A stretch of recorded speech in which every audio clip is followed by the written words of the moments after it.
মানুষ সম্পর্কে আল্লাহ তাআলা চারটা শপথ করে বললেন, ওয়াত্তিন ওয়াজ্জাইতুন ওয়াতুরি সিনিন ওয়া হাযাল বালাদিল আমিন। এখানে কয়টা শপথ খেয়াল করছেন? ওয়াত্তিন ওয়াজ্জাইতুন ওয়াতুরি সিনিন ওয়া হাযাল বালাদিল আমিন। তারপর আল্লাহ কি বলতেছেন? লাকাদ খালাকনাল ইনসানা ফি আহসানি তাকবীর। মানুষকে আল্লাহ তাআলা সর্বোত্তম আকৃতি দিয়ে সৃষ্টি করেছে। জান্নাতের জন্য না জাহান্নামের জন্য? কথা কয় না। আমাদের আদি পিতা আদম আলাইহিস সালামকে আল্লাহ তাআলা তৈরি করার পরে কোথায় রাখছিলেন? তার মানে বোঝা গেল আমাদের বাবার বাড়ি কোথায়? সবাই বলা লাগবে, আমাদের আদি বাবার বাড়ি কোথায়? কিন্তু জান্নাতে প্রবেশ করার পরে আল্লাহ তাআলা একটা হুকুম দিলেন, ওয়ালা তাকরাবা হাযিস শাজারা ফাতাকুনা মিনাজ জালিমিন। আসলে জান্নাতের মধ্যে কোনো হুকুম আছে? কিন্তু আদমকে আল্লাহ হুকুম কেন দিলেন? আল্লাহ কোরআনে বলেছেন, ফাদখুলি ফি ইবাদি ওয়াদখুলি জান্নাতি। আমার জান্নাতের মধ্যে যদি থাকবার চাও তাহলে তোমার শর্ত হলো আল্লাহর আবেদ হতে হবে, আল্লাহর গোলাম হতে হবে। গোলামি না করে, ইবাদত না করে কেউ জান্নাতে ঢুকতে পারবে? আপনারা বলেন তো, আদমকে যে আল্লাহ জান্নাতে রাখছিলেন ইবাদত করার আগে না পরে? হ্যাঁ, বোঝা লাগবে আগে না পরে। এই জন্য জান্নাতের মধ্যে একটা ইবাদত, হুকুম মানে ইবাদত, আল্লাহর হুকুম। কিন্তু এই হুকুমটা তারা মানতে পারেনি। ওই গাছের ফল খাইছে। ওই গাছের ফল খাওয়ার পরে সমস্যা কি জানেন? পেশাব পায়খানা। জোরে কি? পেশাব পায়খানা। এখন জান্নাতের মধ্যে পেশাবখানা পায়খানা নাই, কিন্তু ওই ফল খালি যে পেশাব পায়খানা হবে। আল্লাহ এখন কি করবে? জান্নাতের কোন জায়গায় হাওয়া আর আদমকে পেশাব করার পায়খানা করার জায়গা দিবে? এই জন্য পেশাব পায়খানা না থাকার কারণে আল্লাহ বললেন, যা এমন একটা জায়গায় তোদেরকে পাঠাবো, ওটা হলো পেশাব পায়খানার জায়গা। বর্তমানে দুনিয়া কিসের জায়গা? পেশাব পায়খানা। আপনারা বলেন তো, পায়খানার মধ্যে কি আপনি বেশি সময় থাকতে চান? চান? কেন চান না? এটা একটা থাকার জায়গা হলো। যারা প্রকৃত মুসলমান হবে তাদের কাছে দুনিয়াটা পেশাব পায়খানার মতো হবে। তারা বেশিক্ষণ থাকা পছন্দ করবে না। জোরেকার কথা ঠিক কিনা? কিন্তু আল্লাহর হুকুম, এই কারণেই তারা দুনিয়াতে আছে।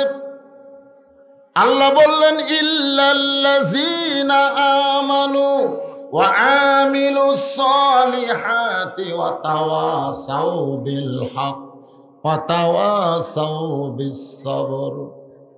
এখানে চারটা বিষয় বলা হয়েছে। এই চারটা বিষয় যার ভিতরে থাকবে আল্লাহ বলেছেন সে ক্ষতির মধ্যে পড়বে না। এক নম্বর হলো ঈমান। ধরে কোন এক নম্বর কি? সবাই বলতে হবে, এক নম্বর কি? ঈমান। ঈমান যদি না থাকে, যত আমল করেন একটা আমল আল্লাহর দরবারে কবুল হবে না। এই দুনিয়াতে তিনজন ভালো মানুষ ছিল। এক নম্বর ভালো মানুষ হলো নবীর চাচা আবু তালেব। এত ভালো মানুষ ছিল, কিন্তু বেঈমান হওয়ার কারণে আল্লাহ তারে জাহান্নাম দিবে। আপনারা বলেন তো, আবু তালেব মানুষটা ভালো ছিল না খারাপ ছিল? কিন্তু কি ছিল না? ঈমান ছিল না। আজকে বাংলাদেশের অধিকাংশ মুসলমানের ঈমান নাই। আচ্ছা, একটা মুসলমান যদি কোনো সময় বলে যে আওয়ামী লীগ ক্ষমতাত আছে, যদি কোনো সময় বলে যে বর্তমান আওয়ামী লীগ সরকার ক্ষমতায় আছে, এ কথা বলা আল্লাহর ক্ষমতার বিষয়ে শিরক করা।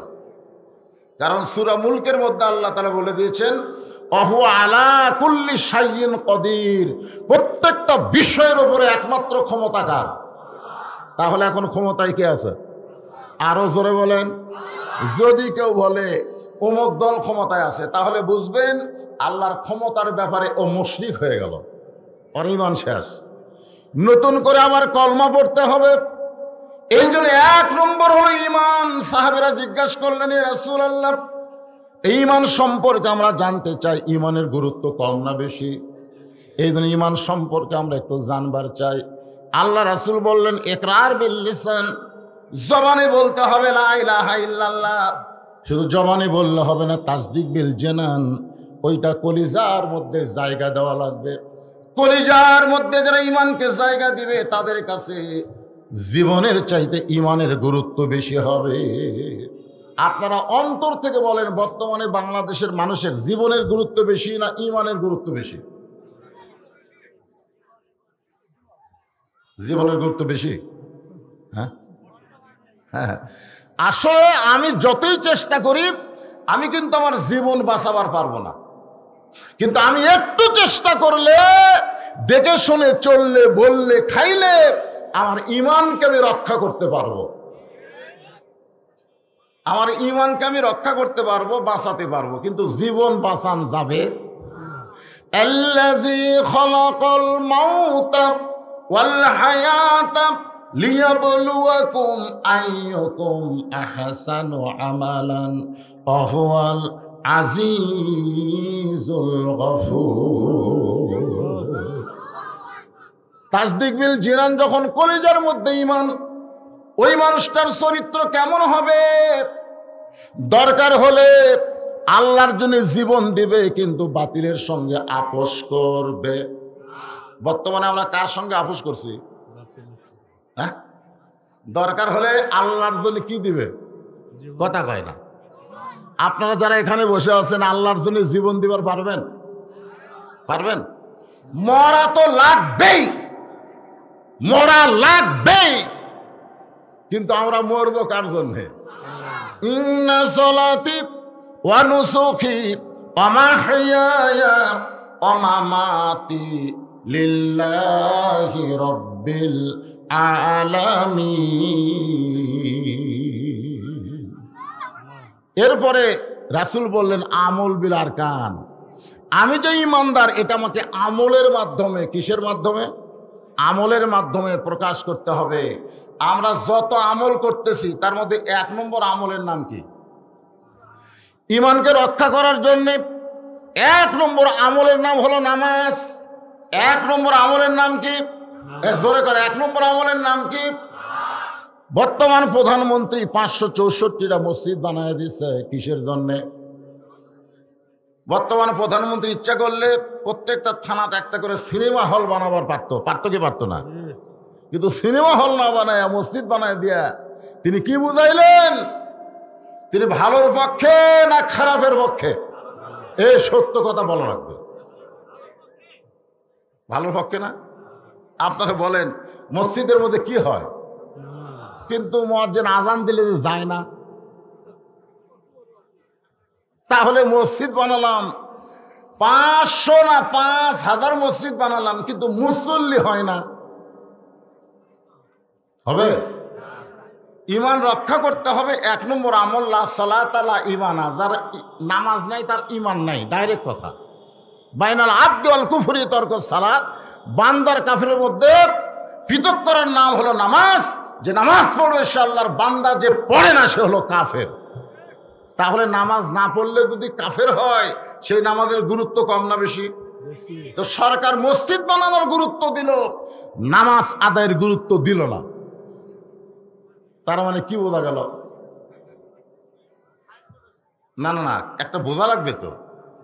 এখানে আল্লাহ বলতেছেন আল্লাযীনা ইম্মাক্কান্নাহুম ফিল আরদ, মুসলমানের মধ্যে কাউকে যখন ক্ষমতা দেওয়া হয়, ক্ষমতার মালিককে? আরো জোরে বলেন, ক্ষমতার মালিককে? মুসলমানের মধ্যে যদি কাউকে ক্ষমতা দেওয়া হয়, তার 1 নম্বর দায়িত্ব হলো আকামুস সালাত, নামাজ কায়েম করা। মসজিদ বানানোর সঙ্গে সঙ্গে যে প্রধানমন্ত্রী নামাজ কায়েমের আইন করত, আজান দেওয়ার পরে মসজিদের বাইরে যারা বের হবে, ঘোরাঘুরি করবে, বেড়াবে, রাস্তায় গুলতানি মারবে, তাদের পাশায় মসজিদের কাছে একটা ঘর থাকবে, তার নাম হলো রিমান্ডের ঘর। ধরে কোন কিসের ঘর? ওই ঘরের মধ্যে পুলিশ নিয়ে যাবে, বলবে কে মুয়াজ্জিন আজান দিলে তুই বেড়া কেন? তোর পরিচয় দে, আগে তোর পরিচয় দে, তুই কি মুসলমান না হিন্দু? যদি বলে আমি মুসলমান, তো তুই আজান দিল মুয়াজ্জিন, তুই মসজিদের বাহিরে কেন? ওই ঘরের মধ্যে নিয়ে যায়, পাছার কাপড় খুলে যদি 10টা করে বাড়ি মারে। বর্তমান পুলিশের দরকার হলো বাহিরে ঘোরা যুবকদেরকে শাস্তি দেওয়া, আর আজকে পুলিশেরা এই সমস্ত জালেমদেরকে শাস্তি না দিয়ে আলেমদেরকে গ্রেফতার করার চেষ্টা করতেছে। এখন কথা ঠিক কিনা? আজকে শোনেন, এখানে 1 নম্বর বলা হয়েছে ইমান। ইমানকে রক্ষা করতে গেলে আমাদের 1 নম্বর আমল হচ্ছে নামাজ। ধরে বলেন নাম কি? এই নামাজ আমাদেরকে আদায় করতেই হবে। যদি যুবকেরা নামাজ পড়ে, যেই যুবকেরা আমি দেখলাম এই রাস্তার মধ্যে ঘুরতেছে, এই যুবকেরা যদি নামাজ পড়ে, আল্লাহ বলেছেন ইন্নাস সালাতা তানহানিল ফাহশাই ওয়াল মুনকার, একমাত্র নামাজই পারে মানুষকে যাবতীয় খারাপি থেকে, অশ্লীলতা থেকে বাঁচায়া দিতে। তাহলে আমাদের যুবকদেরকে ভালো রাখতে গেলে এই নামাজের আইনটা চালু করার দরকার আছে না নাই? দরকার আছে না নাই? আজকে সরকার বাল্য বিয়া বন্ধ করতেছে, মাদক মুক্ত যুবক গঠন করতে চায়। এগুলো একটাও আইন লাগবে না যদি নামাজের আইন পাশ করে। ধরে করার কথা ঠিক কিনা? তাহলে 1 নম্বর আমলের নাম কি? নামাজ। এই নামাজটা পুরুষ মানুষের জন্য 1 নম্বর, কিন্তু পর্দার মধ্যে যারা কথা বলতেছে তাদের জন্য নামাজ কিন্তু 1 নম্বর না। তাদের জন্য 1 নম্বর আমল হলো পর্দা। জোরে কোন কি? আচ্ছা, মেয়ে মানুষ যদি জোরে কথা বলে আর সেই কথা যদি আমরা শুনবার পাই, তাহলে কি পর্দা ঠিক থাকে না খেলাফ হয়? জোরে বলেন, খেলাফ হয় না? মেয়েরা যে গল্প করতেছে এ পাশে একটু 100 গজ দূরে দেওয়া দরকার। কারণ ট্রাকের পিছনে, গাড়ির পিছনে লেখা থাকে, ট্রাকের পাশে দেখেননি 100 গজ দূরে থাকেন, 50 গজ দূরে থাকেন, নিরাপদ দূরত্ব বজায় রাখুন। ট্রাকের চাইতো নারীরা হলো আরো মারাত্মক। ধরে কোন কথা ঠিক কিনা? কঠিন মারাত্মক। এদেরকে এত কাছে রাখা ঠিক হয়নি, একটু দূরে রাখা দরকার ছিল। যা করে করুক, কিন্তু এখানে গল্প করে আমাদের কানের মধ্যে পড়ে মারে। নারীদের জন্য 1 নম্বর নেক আমলের নাম হলো পর্দা। এই পর্দাটা কেমন, ছোট্ট একটা দৃষ্টান্ত দিচ্ছে, আপনারা মনোযোগ দিয়ে শুনবেন।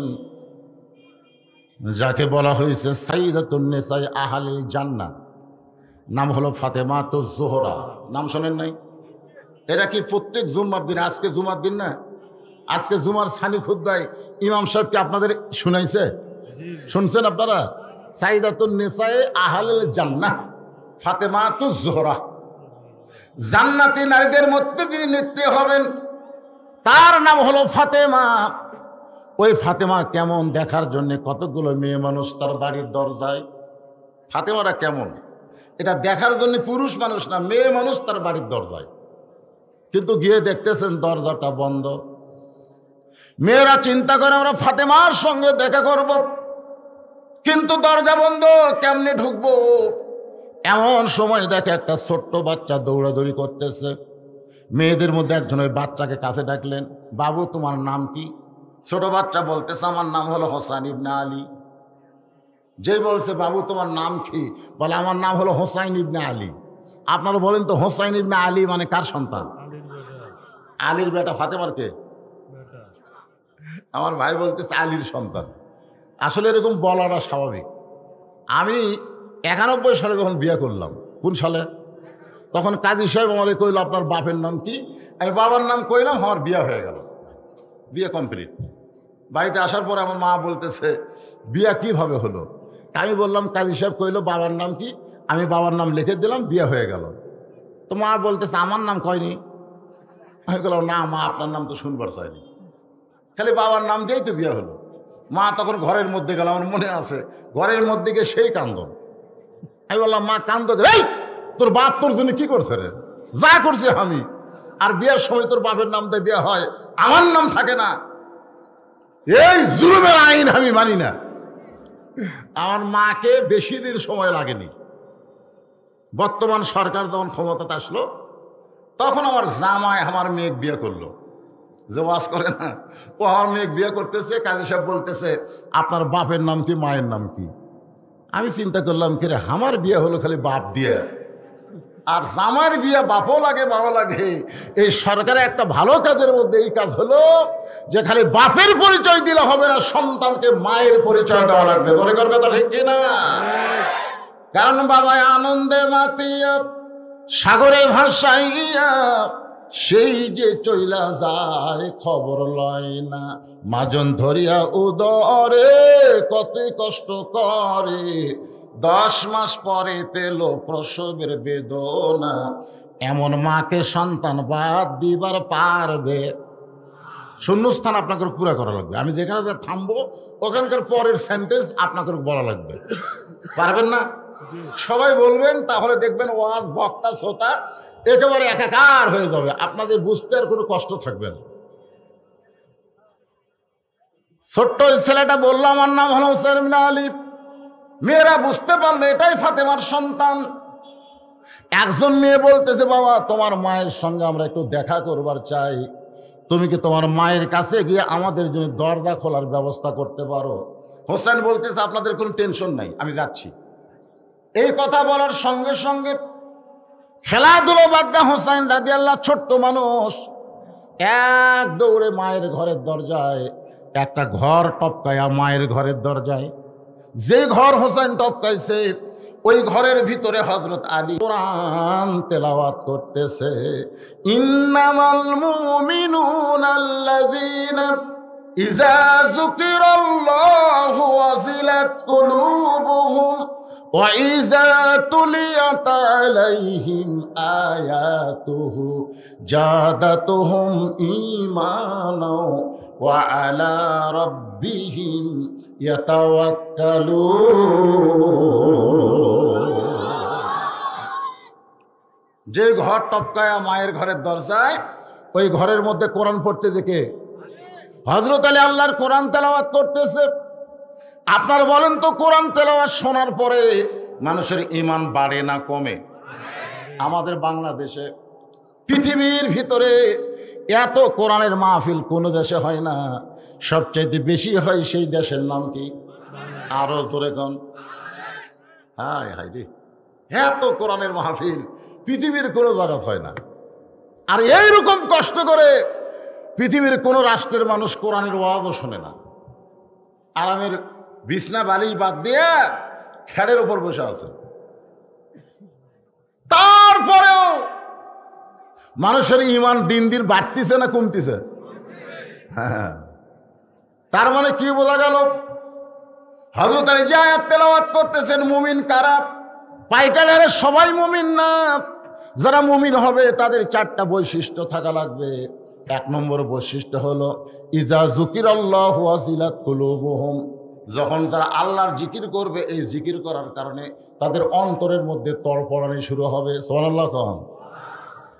ওয়া ইজা তুলিয়াত আলাইহিম আয়াতুহু, যখন তারা কোরআনের আয়াত শুনবে, কোরআনের তেলাওয়াত শুনবে, এই তেলাওয়াত শোনার সঙ্গে সঙ্গে আল্লাহ পাক তাদের ঈমান বাড়ায়া দিবে। হযরত আলী কোরআন শরীফ পড়তে পড়তে দেখে ছেলে তার মায়ের ঘরের দরজায়, সঙ্গে সঙ্গে কোরআন পড়া বন্ধ করে দিয়ে বলেন, এই থাম থাম। হোসেন রাদিয়াল্লাহকে থামাই দিয়েছে বাপে। এখান থেকে একটা শিক্ষা আমাদের নিতে হবে, আপনি যতই ইবাদত করেন, আপনার সন্তান কি করতেছে এদিকে বাবার খেয়াল করার দরকার আছে না নাই? হযরত আলী কি পড়তেছে? কোরআন পড়তে তো কোনো দিকে খেয়াল করার দরকার না, অথচ তার সন্তানকে তিনি থামায় নেন। একটু মনোযোগ দেবেন, আপনি যত ইবাদত করেন না কেন, আপনার ইবাদত তখন কবুল হবে যখন আপনার সন্তান সন্ততির দিকে আপনি খেয়াল রাখবেন। কি করবেন? তাহলে আপনি যারা বাবারা এখানে বসেছেন, আপনার ছেলে যদি মেলাদ ধরে, আপনার খেয়াল করার দরকার আছে না নাই? আপনার ছেলে সকালে বাড়ি থেকে বের হয়ে যায়, সন্ধ্যার সময় বাড়িতে আসে, আপনার ছেলে কি করতেছে বাবা হিসেবে আপনার খেয়াল করার দরকার আছে না নাই? জোরে আছে না নাই? খেয়াল করেন? করেন না? জাহান্নামের আগুন থেকে বাঁচতে গেলে আপনি একলা বাঁচলে হবে না, আপনার আহাল পরিবার নিয়ে বাঁচা লাগবে। হুকুম কার? আরো জোরে বলেন, হুকুম কার? আপনার ছেলের 22 বছর বয়স, রাত 3টা পর্যন্ত আর্জেন্টিনার খেলা দেখে, মেসি কিভাবে গোল করে এগুলো সব দেখে, কিন্তু আসসালাতু খায়রুম মিনান নাম শোনার সাথে সাথে ঘুমায়া যায়। আপনি কোনোদিন খেয়াল করছেন? এই আপনি খেয়াল করছেন? আপনার মেয়ে 17 বছর বয়স, সরকারি আইন হলো 18 বছর আগে বিয়ে দেওয়া যাবে না। এখন 17 বছরের মেয়েটা কি করতেছে, বাবা হিসাবে আপনার খেয়াল করার দরকার আছে না নাই? আপনার মেয়েটা ফাতেমা হচ্ছে না পরিমণি হচ্ছে, এটা গ্রামের লোক দেখার আগে আপনাকে খেয়াল করা লাগবে। আপনি খেয়াল করবেন আপনার মেয়েটার সাইজ কিরকম। ওই যে হাই হিল পরে কিলকিল করে ঘুরতেছে, ওর এই বেপর্দা চেহারা দেখে গ্রামের সমস্ত ছেলেরা মুনির খানের মতন বিরহের গান গাচ্ছে। আপনি বাবা হিসাবে খেয়াল করবেন না? সন্তানের দিকে খেয়াল করার দরকার আছে না নাই? আফজালু জিকির তেলাওয়াতুল কোরআন, সবচাইতে উত্তম জিকির হলো আল্লাহর কোরআন। সেই কোরআন তেলাওয়াত বাদ দিয়ে তার সন্তানকে থামাইছে। থাম, বাইরে খেলাধুলা করতেছিলি ভালো, খেলাধুলা বাদ দিয়ে মায়ের ঘরের দরজা কেন? কি হোসেন বলতেছে, বাবা কতগুলো মেয়ে মানুষ দরজায় দাঁড়িয়ে আছে, তারা আমার মায়ের সঙ্গে দেখা করবে, আমার মা তাদের সঙ্গে দেখা করবে কিনা এটা জানার জন্য মায়ের দরজা খুলতে চাই।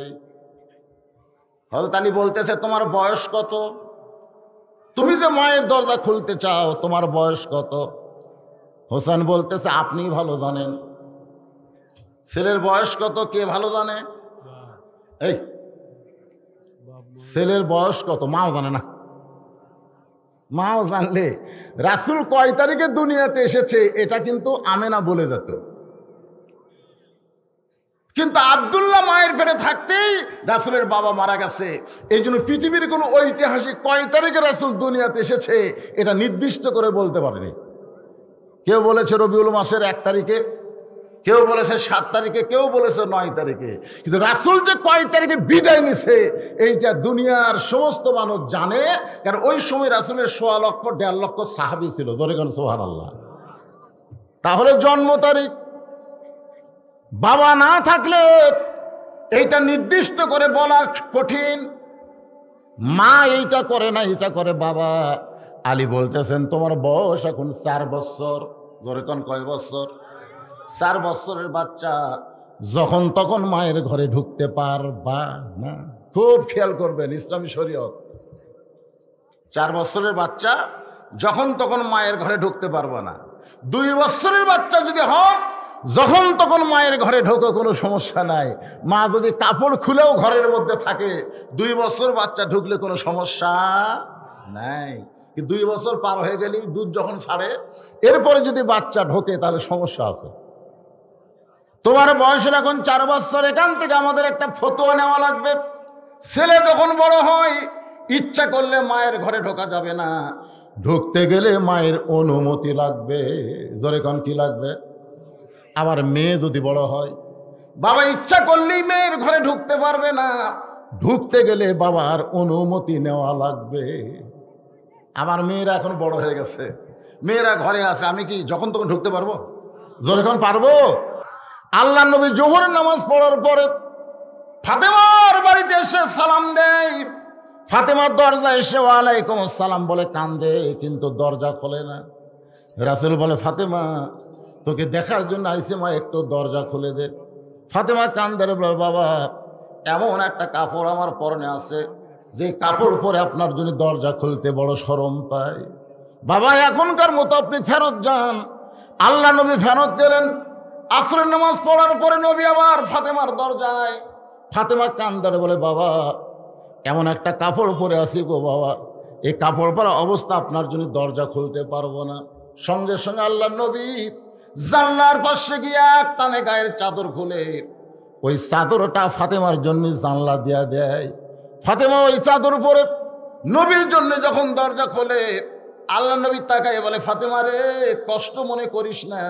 33 বার সুবহানাল্লাহ, 33 বার আলহামদুলিল্লাহ, 34 বার আল্লাহর জিকির কর। দুনিয়াতে কষ্ট হবে, আল্লাহটা জান্নাতের দরজা তোকে খুলে দিবে। সুবহানাল্লাহ বলে গান। এখান থেকে আমরা কি বুঝলাম? হোসেনের বয়স কত?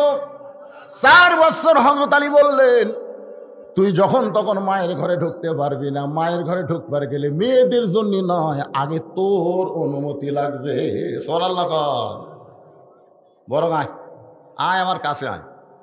ছোট্ট হোসেনকে হযরত আলী কাছে ডাকলেন। কাছে ডাকার পরে এইভাবে আমার দিকে তাকান, এইভাবে যে কোরআন হযরত আলী পড়তেছে ওই কোরআনটা হোসেনকে দিবার চাইলেন, ধর ধর। হোসেন বলতেছে দেন। সুবহানাল্লাহ না খেন। 4 বছরের বাচ্চাকে বাপ বলতেছে ধর, বাচ্চা বলতেছে দেন। হযরত আলী আসমানের দিকে তাকাই কয় আলহামদুলিল্লাহ, আল্লাহ এমন একটা সন্তান তুমি আমাকে দান করেছো। 2টা সন্তান। ধরে কোন কয়টা? এরা জন্মসূত্রেই পবিত্র। আসরের নামাজের প্রথম সেজদা, আল্লাহ রাসূল আসরের নামাজের কোন সেজদা? প্রথম সেজদা 3 বার সুবহানাল্লাহিল আলা। দ্বিতীয় সেজদায় যায় 100 বার উমর ফারুক সুবহানাল্লাহিল আলা কয়, কিন্তু সেজদা ওঠে না। দ্বিতীয় রাকাতে ঠিক আছে, তৃতীয় রাকাতে ঠিক আছে, চতুর্থ রাকাতে ঠিক, কিন্তু প্রথম রাকাতে দ্বিতীয় সেজদায় এই লম্বা হলো। ওমর ফারুক বলে রাসূলুল্লাহ বেয়াদবি নেবেন না, আসরের নামাজের প্রথম রাকাতের দ্বিতীয় সেজদা এত লম্বা কেন?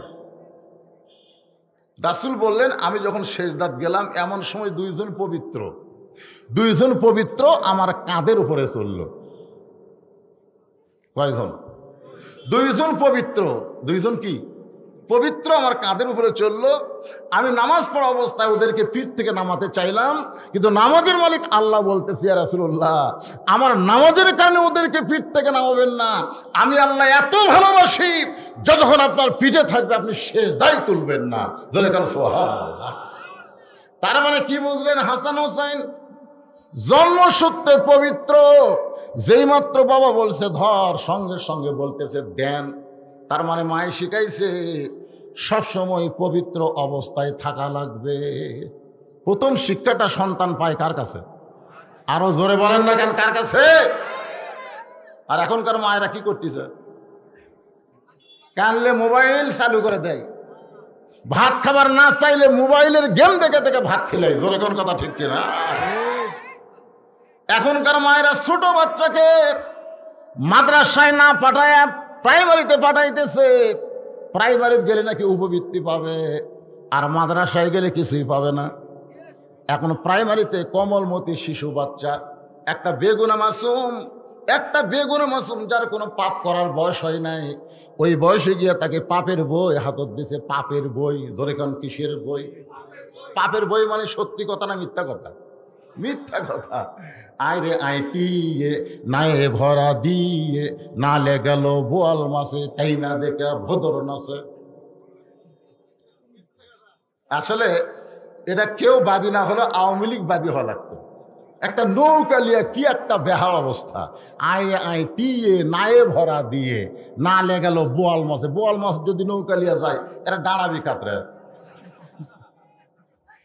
এরপরে ওই মাসুম বাচ্চার হাতে আর একটা শিক্ষা দিচ্ছে, আকদম বাগডুম ঘোলাডম সাজে ঢাক ঢোলক ঝাঁঝর বাজে বাজতে বাজতে চললো ঢুলি। আপনার বলেন তার মধ্যে একটা কথা সত্যি আছে?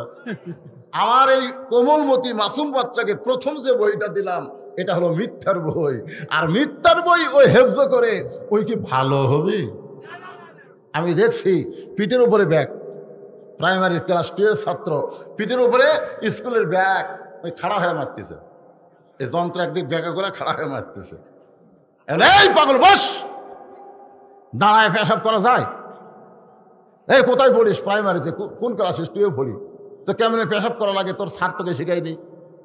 ও তখন বলতেছে চাচা যে কি খন প্রাইমারি পেশাব খানার যায় দেখে আমার স্যারই খাড়া হয়ে পেশাব করে। তাহলে যে শিক্ষার মধ্যে শিক্ষক পর্যন্ত দাঁড়ায় পেশাব করে, আপনার মাসুম বাচ্চাকে সেই শিক্ষা দিবেন আর ছেলে ভালো হবে এইটা কখনো কল্পনা করা যাবে না। কারণ শিক্ষাটা দরকার ভাই, আর এই শিক্ষাটা ছোট অবস্থায় দেওয়া লাগবে। হযরত আলী হোসেনের হাতে কোরআন শরীফ দিয়া ফাতেমার ঘরের মধ্যে ঢুকতেছেন। আপনারা বলেন তো সন্তান বড় হইলে মায়ের ঘরে ঢুকতে কি লাগবে? অনুমতি লাগবে। মেয়ে যদি বড় হয় বাবা মেয়ের ঘরে ঢুকতে কি লাগবে? কিন্তু স্বামী বইয়ের ঘরে ঢুকতে কোনো অনুমতি যখন তখন যায় না। মাশাআল্লাহ, যখন তখন কি সুন্দর করেছে, ঢোকা যায়। দলিল কি? এই দলিল আছে না নাই? দলিল হলো হুন্না লিবাসুল লাকুম ওয়া আনতুম লিবাসুল লাহুন্না। আল্লাহু আকবার, আল্লাহু আকবার। নবী আমার ঘরের মধ্যে বসে আছেন। নবী, এ মায়েরা মনোযোগ দিয়ে শোনেন, আল্লাহ নবী রে ঘরের মধ্যে বসে আছে। এমন সময় 6 লক্ষ হাদিসের হাফেজা মা আয়েশা রাদিয়াল্লাহু তাআলা আনহা, আমাদের মা, জোরে কোন সুবহানাল্লাহ, ঘরের মধ্যে ঢুকছে। সঙ্গে সঙ্গে নবী উঠলেন, উঠে দরজা জানলা বন্ধ করে দিলেন। মা আয়েশা থরথর করে কাঁপতেছে। আল্লাহ রাসূল বলে, কাঁপো কেন? বলে, কাঁপার কারণ হলো আপনার জুতার পরশে আল্লাহর আরশ ধন্য হয়ে গেছে। যদি কোনো বেয়াদবি হয় এই জন্য দেহ কাঁপতেছে। আল্লাহ রাসূল বলে, আয়েশা, একজন নবীর জুতার পরশে আল্লাহর আরশ ধরেছে, একজন নবীর। আয়েশা বলে, হুজুর আপনি তো সেই নবী। রাসূল বলে, যতক্ষণ দরজা খোলা ছিল ততক্ষণ নবী ছিলাম। কিন্তু দরজা জানলা বন্ধ হলে কিসের নবী রে? আমি হলাম স্বামী, তুমি আমার বউ। এই বলে নবী আস্তে করে হাত বাড়ায় দিলেন। মা আয়েশা দৌড়ে নবীর বুকের মধ্যে ঢুকে বলতেছে, আল্লাহ, আমার নবী শুধু বিশ্ব নবী না, আমার নবী হলেন পৃথিবীর 1 নম্বর স্বামী। সাল্লাল্লাহু আলাইহি ওয়াসাল্লাম। এ কথা বলার সাথে সাথে আল্লাহ রাসূল এই ডান হাতটা আয়েশার পিঠের উপর একটা চাপ দিছে। চাপ, এর নাম হলো মহব্বতের চাপ। ধরে কোন কিসের চাপ? এই ডান হাতটা একটু চাপ দিছে। সঙ্গে সঙ্গে আল্লাহ বলে, জিবরাইল আর দেরি করিস না, লৌহে মাহফুজ থেকে কোরআনের আয়াত নিয়ে নবীর কাছে যা। জিবরাইল বলে, আল্লাহ, একবার দুইবার না, নবীর কাছে সর্বসাকুল্যে জিবরাইল আইছে 24,000 বার। ধরে কেন কয়বার? এইভাবে তো কোনোদিন বলেন না। আল্লাহ বলে, জিবরাইল, আমার নবী ঘরের মধ্যে যে আমল করতেছে এই আমলে আমি আল্লাহর আরশ পর্যন্ত খুশি হয়ে গেছি। আপনারা বলেন তো ওই সময় নবী ঘরের মধ্যে কি করতেছে? নামাজ পড়তেছে, কোরআন শরীফ পড়তেছে, জিকির করতেছে। কাক চাপে ধরছে? বোক চাপে ধরলে কার আরশ খুশি হচ্ছে? হ্যাঁ, চাপে ধরছেন কোন দিন? যারা বিয়ে করেনি তারা কই ধরছে। কাক ধরছে? একটু মনোযোগ দিয়ে শুনবেন। ফেরেশতা জিবরাইল এসে ঘরের বাহির থেকে নবীরে সালাম দেয়, আসসালামু আলাইকা ইয়া রাসূলুল্লাহ। সঙ্গে সঙ্গে নবী চমকে ওঠে। আয়েশা বলতেছে, ইয়া রাসূল, আপনি আমাকে বুকের মধ্যে নিয়ে আদর করতে গিয়ে চমকে উঠলেন কেন?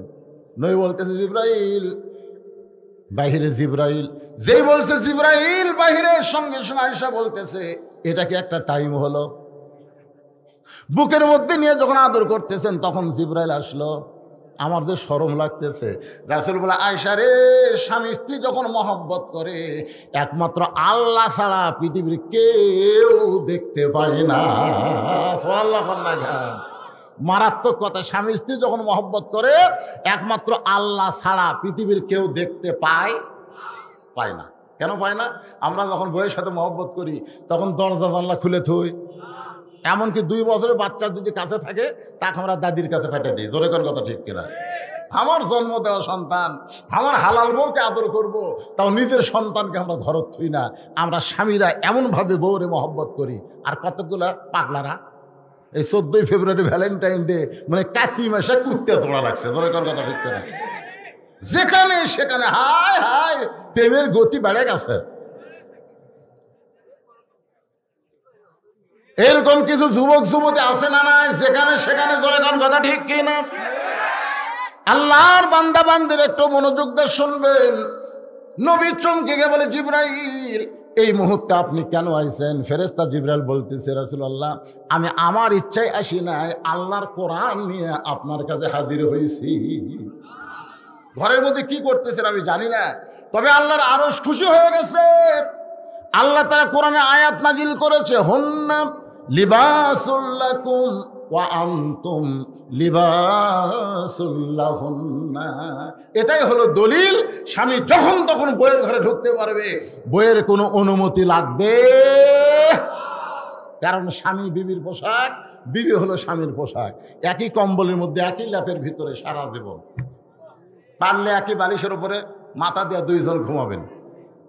একটু মনোযোগ দিয়ে শুনবেন আমার মায়েরা যারা বসে আছেন পর্দার অন্তরালে, আমার বাবাজিরা যে আমার সামনে বসে আছেন, একটু মনোযোগ দিয়ে শুনবেন। হযরত আলী ফাতেমার ঘরের মধ্যে ঢুকতে কোনো হুকুম লাগবে?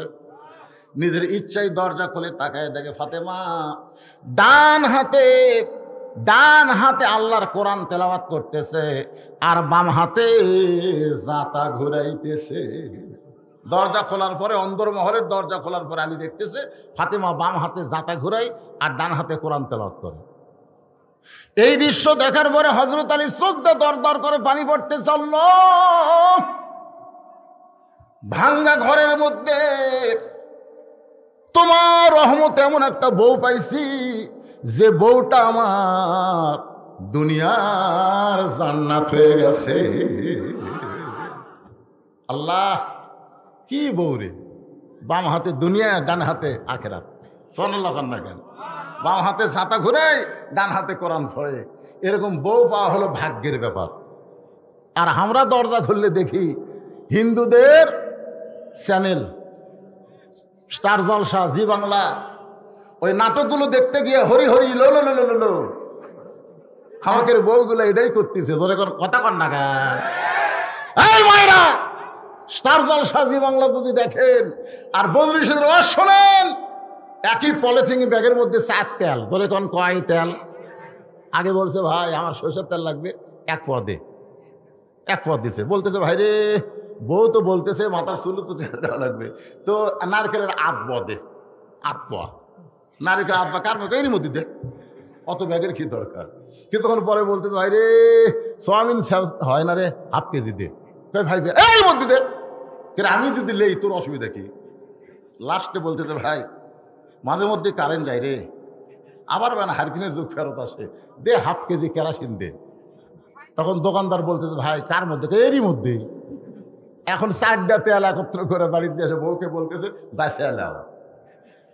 বলে কি বাঁচবো? সরিষা, নারকেল, সোয়াবিন, কেরাসিন। কয় ব্যাগ? বলে 1 ব্যাগ। হায় হায়, আপনার বলেন তেল আছে? বেতাল হয়ে গেছে। বদরিশের ওয়াজও শুনবে, আবার স্টার জলসা, জি বাংলা দেখবে, এরা আসলে বেতাল হয়ে গেছে। তোর কোন কথা ঠিক কিনা? আজকে মায়েদের ওয়াদা দেন, মান তাশাব্বা বিকওমিন ফাহুয়া মিনহুম। রাসূল বলেছেন, বুখারী শরীফের হাদিস, যে জাতকে যে অনুসরণ করবে ওই জাতের সাথে হাসর হবে। তাহলে আপনি ভারতের স্টার জলসা, জি বাংলা দেখেন, হিন্দুদের সাথে আপনাকে জাহান্নামে যাওয়া লাগবে। তা আপনার বউ যদি এগুলা করে, আপনার কিছু করার দরকার আছে না নাই? কি করবেন? পিটন। ইসলামে পিটনের কথা আছে। আমার এক ওয়াজ শুনছেন সে 2007 সালে, যে তোমরা মাঠটা দিবে না, একটু ফোঁস করা লাগবে। ফোঁস বোঝেন না? এই আর একবার যদি স্টার জলসা, জি বাংলা চালু দেখি, তোর টুটির উপরে পাও দেবো, 3 হাত জিব্বা বের করবো। জিব্বা কি 3 হাত হবি? ওটা একটা ঝাঁকি। এই জন্যে ফোঁস করা লাগবে মাঝে মধ্যে। এরকম বিবির উপর একটু খেয়াল করবেন। আমার মায়েরা, মন খারাপ করবেন না। আপনাদের ইমান সুন্দর আমলের জন্য কথাগুলো বলতেছি। মা, মেয়েদের 1 নম্বর নেক আমলের নাম হলো পর্দা। ধরে বলেন নাম কি? চোখে যদি পর্দা থাকে তাহলে ভারতের চ্যানেলের দেবর ভেবের প্রেম কোনোদিন মেয়েরা দেখতে পারবে না। আমার মায়ের একটু মনোযোগ দা শোনেন। এখন হযরতের এই দৃশ্য দেখার পরে মনে মনে কথাগুলো বলছে, তারপরে জবান ফসকে বার হয়ে গেছে। জবান ফসকে আমার সঙ্গে সকলে পড়েন, রব্বানা আতিনা ফিদ দুনিয়া হাসানাতাও ওয়া ফিল আখিরাতি হাসানা ওয়া কিনা আযাবান্নার। এটা কিন্তু হযরত আলী বলবার চাইনি, বইয়ের এই দৃশ্য দেখে জবান ফসকে বার হয়ে গেছে। যেবার হয়েছে সঙ্গে সঙ্গে ফাতেমা জাতা ঘুরান বন্ধ করেছে, আবার কোরআন তেলাওয়াত বন্ধ। জাতা ঘুরানো বন্ধ, কোরআন তেলাওয়াত বন্ধ, সবগুলো বন্ধ করে এক দৌড়ে স্বামীর কাছে দরজায় এসে পায়ের বুড়া আঙ্গুলে ভর দিয়া স্বামীর কপালে একটা চুমা খায়। সুবহানাল্লাহ। আলী বলতেছেন, ফাতেমা আমি ঘরের দরজায় আর তুমি জাতা ঘুরান বন্ধ, কোরআন তেলাওয়াত বন্ধ করে আমারে চুমা দিলে কেন? ফাতেমা বলে, স্বামী আপনি কি জানেন না, স্বামী যখন বিবির কাছে আসবে তখন বিবির সমস্ত কাজ কাম হারাম হয়ে যাবে, একটা মাত্র কাজ করা লাগবে, সেটা হলো স্বামীকে আনন্দ দেওয়া। ধরে কারণ কি দেওয়া? এ কথা কন না কেন? তো এখন আমার এই জাতা ঘুরানো চলবি না, কোরআন তেলাওয়াতও চলবি না, একমাত্র কাজ হলো আপনাকে আনন্দ দেওয়া। তাহলে স্বামী ঘরের মধ্যে আসলে বইয়ের কাম কি? কথা কয় না, কথা কয় না, আনন্দ তো দিচ্ছে না, এই জন্য তো কথা আসতেছে না। অনেক পুরুষ মানুষ কই বেড়াই ভালো রে, বাহিরে ভালো রে, বাড়িতে গেলে খালি চিল্লা চিল্লি, ধরে এখন কথা ঠিক না, ওই বাড়ির যাওয়ার চায় না, কেবারে বাড়ি এই বাড়িতে জাহান্নাম আছে, দরকার নেই। মানে এমন খারাপ ব্যবহার স্বামীর সঙ্গে করতেছে। আল্লাহ রাসূল বলেছেন, ফাতেমা, আল্লাহ ছাড়া কাউকে যদি সেজদা দেওয়ার হুকুম থাকতো তাহলে তোমাকে বলতাম আলীর পায়ে সেজদা কর, কিন্তু আল্লাহ ছাড়া অন্য কাউকে সেজদা দেওয়া যাবে না। এই কথার দ্বারা নবী বুঝাইলেন আল্লাহর পরে মেয়ে মানুষের কাছে 1 নম্বর দামি ওই মহান ব্যক্তি হলো তার স্বামী। এখন আপনারা খুশি হয়ে গেছেন, মেয়েদের মধ্য থেকে ওরা ওটমোট কামড়ায়। যে স্বামী কপালত চুমা দিবার চায়, কিন্তু মুখের যে বিড়ি খাওয়ার গন্ধ, এখন কপালত চুমা দিবার গেলে পেট খারাপ হয়ে যাবে। হুজুর, ফাতেমার সুন্নত আমরা আদায় করো, স্বামীর কপালে চুমা দিব, কিন্তু স্বামীর মুখের গন্ধ থাকা চলবে না। ঠিক কথা কন না কেন? যারা বিড়ি খায় আপনার বলেন তো ঘর গন্ধায় না? ওই লোকের কাপড় গন্ধ হয় না? ওই যে বালুসর থাকে সেটা গন্ধ হয় কি হয় না? আর বউ কিভাবে থাকবে? খুব কষ্ট নিয়ে আছে। এখন মায়েরা খুশি হতে দেখ রে, এবারে হুজুরে অ্যাঙ্গেলে ডোল দিছে। ফাতেমা যখন স্বামীর কপালে চুমা দেয়, হযরত আলী বললেন, ফাতেমা জাতা ঘুরান না হয় বন্ধ করলে, তাই বলে কোরআন তেলাওয়াত। ফাতেমা বলতে, স্বামী গো, একমাত্র ফরজ ইবাদত বাদ দিয়া যত ইবাদত আছে, ওই ইবাদত স্বামী যদি চায় তাহলে বাদ দিয়া স্বামীকে মহব্বত করা লাগবে।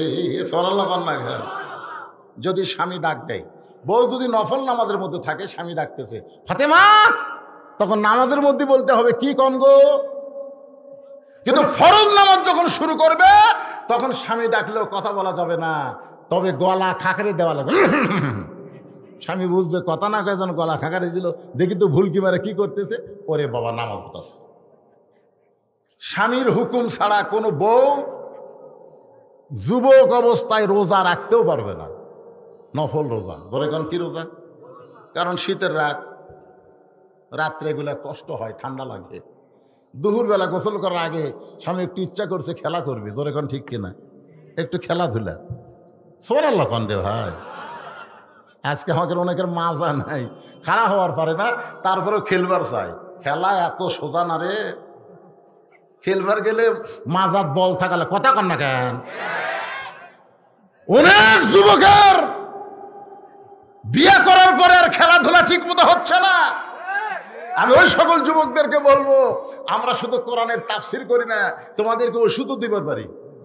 কারণ এখানে আল্লাহ বলেছেন, কোরআনে আল্লাহ বলেছেন, আনুনাজ্জিলু মিনাল কুরআনি মা হুয়া শিফাউ ওয়া রাহমাতুল লিল মুমিনিন।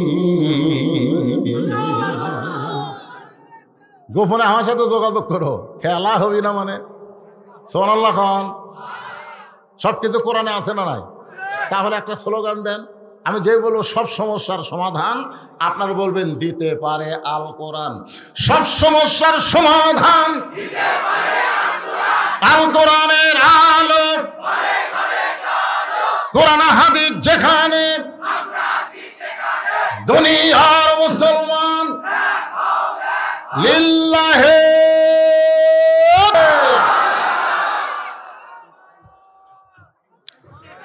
হযরত আলী বলতেছেন, ফাতেমা কোরআন শরীফ পড়া বাদ দিলা। ফাতেমা বলতেছে, স্বামী যখন কাছে আসবে তখন নফল কোরআন শরীফ পড়াও চলবে। একটু মনোযোগ দিয়ে শুনবেন। আর মায়েদের জন্য কথাগুলো বলতেছি, এরা বেশি বেশি। স্বামী বলতেছে, আসো একটু গোসল করার আগে খেলা করি। বউ বলতেছে, আমি রোজা আছি। স্বামী কয়, কি রোজা গো? বলে, সোমবারের রোজা, শুক্রবারের রোজা। আপনি রমজানের রোজাই ঠিক মতো করবার পারেন না, আর আপনি নফল রোজা রাখতেছেন। হ্যাঁ, নফল রোজা করবেন, স্বামী যদি হুকুম দেয় তাহলে মেয়েরা নফল ইবাদত করতে পারবে। স্বামীর হুকুম ছাড়া করা যাবে না। একটু মনোযোগ দিয়ে শুনবেন। আলী বলে, ফাতেমা তোমার কপালে একটা চুমা খাবো। রাসূল বলেছেন, কোন স্বামী যখন বিবির কপালে একটা চুমা দেয়, তার আমল নামায় আল্লাহ একটা ওমরা হজের সওয়াব দেয়। খুশি না বেজার? আমি শফি ভাইকে বললাম, ভাই হজ করছেন? ভাই এবছর জানুয়ারি মাসে ওমরা করছি। ওমরা করতে গিয়ে 1.5 লাখ টাকা খরচ হয়, কিন্তু বইয়ের কপালে একটা চুমা দিলে আল্লাহ একটা কবুল ওমরা হজের সওয়াব দেয়। আলীও ফাতেমার কপালে চুমা দিলেন, এর নাম হলো প্রতিশোধ। তুই আমারে দিবার, আমি দেব না? সুবহানাল্লাহ, সুবহানাল্লাহ। ফাতেমা বলে, স্বামী গো, কোরআন শরীফ তেলাওয়াত করতেছিলেন, কোরআন তেলাওয়াত বাদ দিয়া বইয়ের কথা মনে হলো নাকি? আপনি তো এই সময় ঘরের মধ্যে ঢোকেন না, আপনি কোরআন তেলাওয়াত করছেন। পুরুষ মানুষ কোরআন তেলাওয়াত করবে জোরে জোরে, আর নারীরা কোরআন তেলাওয়াত করবে আস্তে আস্তে। আস্তে আস্তে কোরআন তেলাওয়াত করা লাগবে। কোরআন শরীফও মেয়েরা জোরে পড়তে পারবে না। ঘরের মধ্যে কোরআন পড়তে, রাস্তাতে যাওয়ার সময় একটা পুরুষ মানে দাঁড়ায় শুনতেছে, গলা তো ভালোই রে, সেই গলা রে। মায়েদের জন্য বলতেছে, মা জোরে কোরআন তেলাওয়াত করা যাবে না, যদি যাইতো তাহলে পুরুষ মানুষ ফরজ নামাজ, বিশেষ করে মাগরিব এশা ফজরের নামাজ যদি বাড়িতে পড়ে, তারা কিন্তু জোরে কোরআন তেলাওয়াত করে। জোরে কোরআন, ঠিক কি না? কিন্তু মেয়েরা যত নামাজ পড়ে, কোনোদিন কি শুনছেন তারা জোরে কোরআন তেলাওয়াত করে? কোরআন তেলাওয়াত বাদ দেয় ঘরের মধ্যে কেন? আলী বলে, ফাতেমা তোমার হোসাইন, যেই বলছে তোমার হোসেন, সঙ্গে সঙ্গে ফাতেমা চমকে বলে, আমার হোসেন আবার কি করলো? আলী বলে, ফাতেমা হোসেনের নামটা শুনে তুমি চমকে ওঠো কেন? ফাতেমা বলে, স্বামী গো, আল্লাহর নবী দুনিয়া থেকে বিদায় নিয়েছে কয়েকদিন আগে নবী বিদায় নিয়েছে। আমার বাবা বিদায় কালে বললেন, ফাতেমা আমি দুনিয়া থেকে বিদায় নেওয়ার 6 মাস পরে তোকেও আবার আমার কাছে আসতে হবে। মারে মা, এই 6টা মাস তুই একটা হাসান হোসেনকে খেয়াল রাখবি মা, এই 2টা সন্তান বড় এতিম হয়ে যাবে। নানা দুনিয়া থেকে বিদায় নেওয়ার পরে 6 মাস পর্যন্ত ফাতেমা জীবিত ছিল। যে হাসান হোসেন নানাকে খুঁজে না পাইয়ে যখন বাড়িতে আসতো, ফাতেমা তাকায় দেখতো 2টা সন্তানের চোখ রক্তের মতন লাল। 2জনকে বুকের মধ্যে নিয়ে বলে, বাবু তোমরা কি খাওয়া দাওয়া করবা না?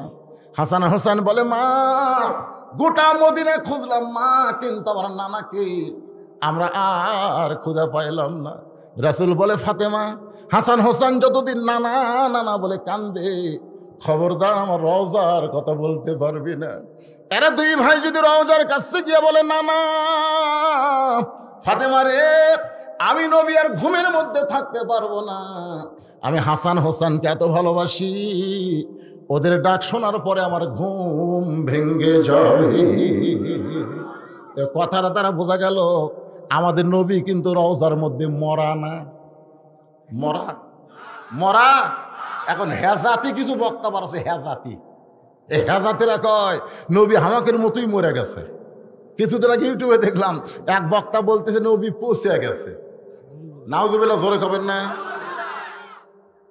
আমার সঙ্গে যুবকেরা তোমরা একটু বলো, মুরব্বীরা পারবেন না, যুবকেরা তোমরা একটু আমার সঙ্গে হো হো করে বলবা, ইসলামের আলো জ্বালায়া দিয়া নবী ঘুমায়া আসেন সোনার মদিনায়। আপনি যে দরুদ পড়েন না নবীর উপরে, এই দরুদগুলো মদিনায় নবীর কাছে জমা হয়। সুবহানাল্লাহ, এখান থেকে প্রমাণ হয়ে গেল যার কাছে জমা হয় সে কোনোদিন মৃত্যু না, সে হলেন হায়াতুন নবী। জোরে বলেন ঠিক কিনা? আল্লাহ নবী বলে, ফাতেমা হাসান নিয়ে আমার কোনো টেনশন নেই রে। ফাতেমা দুনিয়া থেকে বিদায় নেওয়ার আগে আমার বড় টেনশন, হোসাইন বড় জেদি, ওর প্রতি একটু বেশি বেশি খেয়াল রাখবে মা। ফাতেমা বলে, স্বামী গো, আমার হোসাইন এমন কি করলো যেটা নালিশ দেওয়ার জন্য আপনি ঘরের মধ্যে ঢুকছেন? আলী বলে, ফাতেমা নালিশ দেওয়ার জন্য না, দরজায় কতগুলো মেয়ে মানুষ দাঁড়ায় আছে, তারা একটু তোমার সঙ্গে দেখা করবার চায়। কার সঙ্গে? তোমার সঙ্গে দেখা করবার চাই। এই খবর হোসাইন দিবারাই ছিল, কিন্তু ওর বয়স হয়েছে 4 বছর, এই জন্য অন্দর মহলে ঢুকতে দেই নাই। বরং হোসেনের হাতে এখন আল্লাহর কোরআন শরীফ দিয়া আমি স্বামী তোমার ঘরের মধ্যে ঢুকছি। সঙ্গে সঙ্গে ফাতেমা মুস্কি মুস্কি হাসে আর বলে, আলহামদুলিল্লাহ আলহামদুলিল্লাহ। আলী বলে, ফাতেমা মুস্কি হাসিতে আলহামদুলিল্লাহ কেন পড়তেছো? ফাতেমা বলে, স্বামী গো, ওই বাবা মা সবচাইতে বড় ভাগ্যবান যার শিশু বাচ্চার হাতে থাকবে আল্লাহর কোরআন। লিল্লাহু আকবার। ওই বাবা মা হলো সবচাইতে বড় ভাগ্যবান, যার শিশু বাচ্চার হাতে থাকবে কি? আল্লাহর কোরআন। আজকে আমাদের শিশু বাচ্চাদেরকে কোরআনের মাহফিলের 1 নম্বর মেসেজ হলো ছোট ছোট বাচ্চাদের হাতে কোরআন শরীফ দেওয়ার দরকার আছে না নাই? জোরে কোন আছে না নাই? খালি মুখ দিয়ে কইলে হবে না, আছে।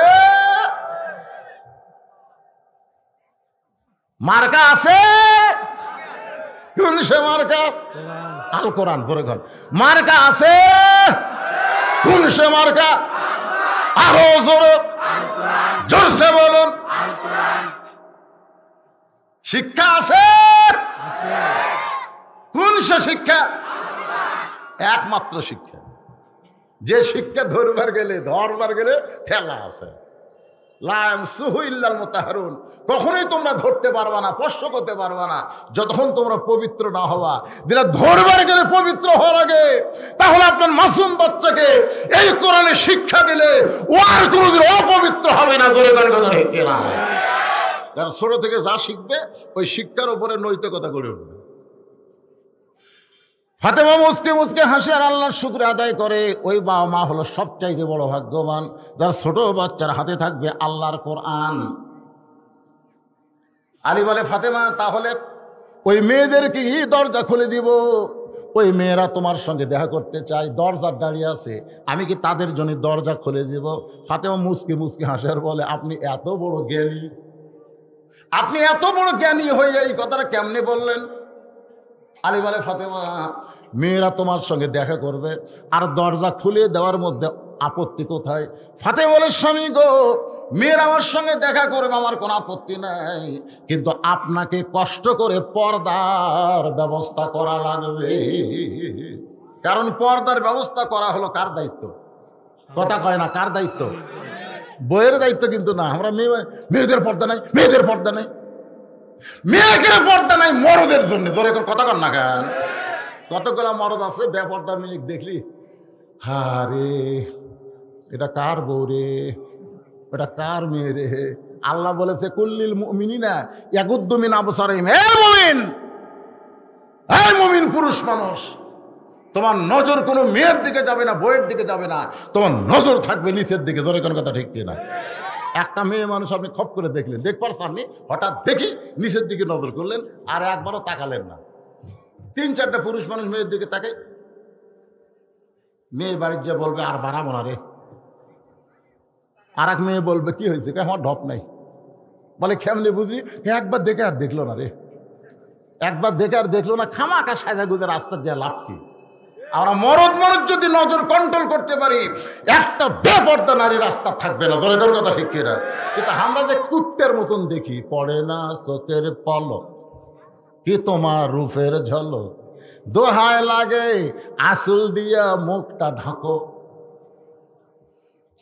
শোনেন, পর্দার যেখানে আয়াত আছে, আগে পুরুষের কথা আল্লাহ বলেছেন, রাসূলও বলেছেন, আর দায়ুসু লায়াদখুলুল জান লায়াদখুল।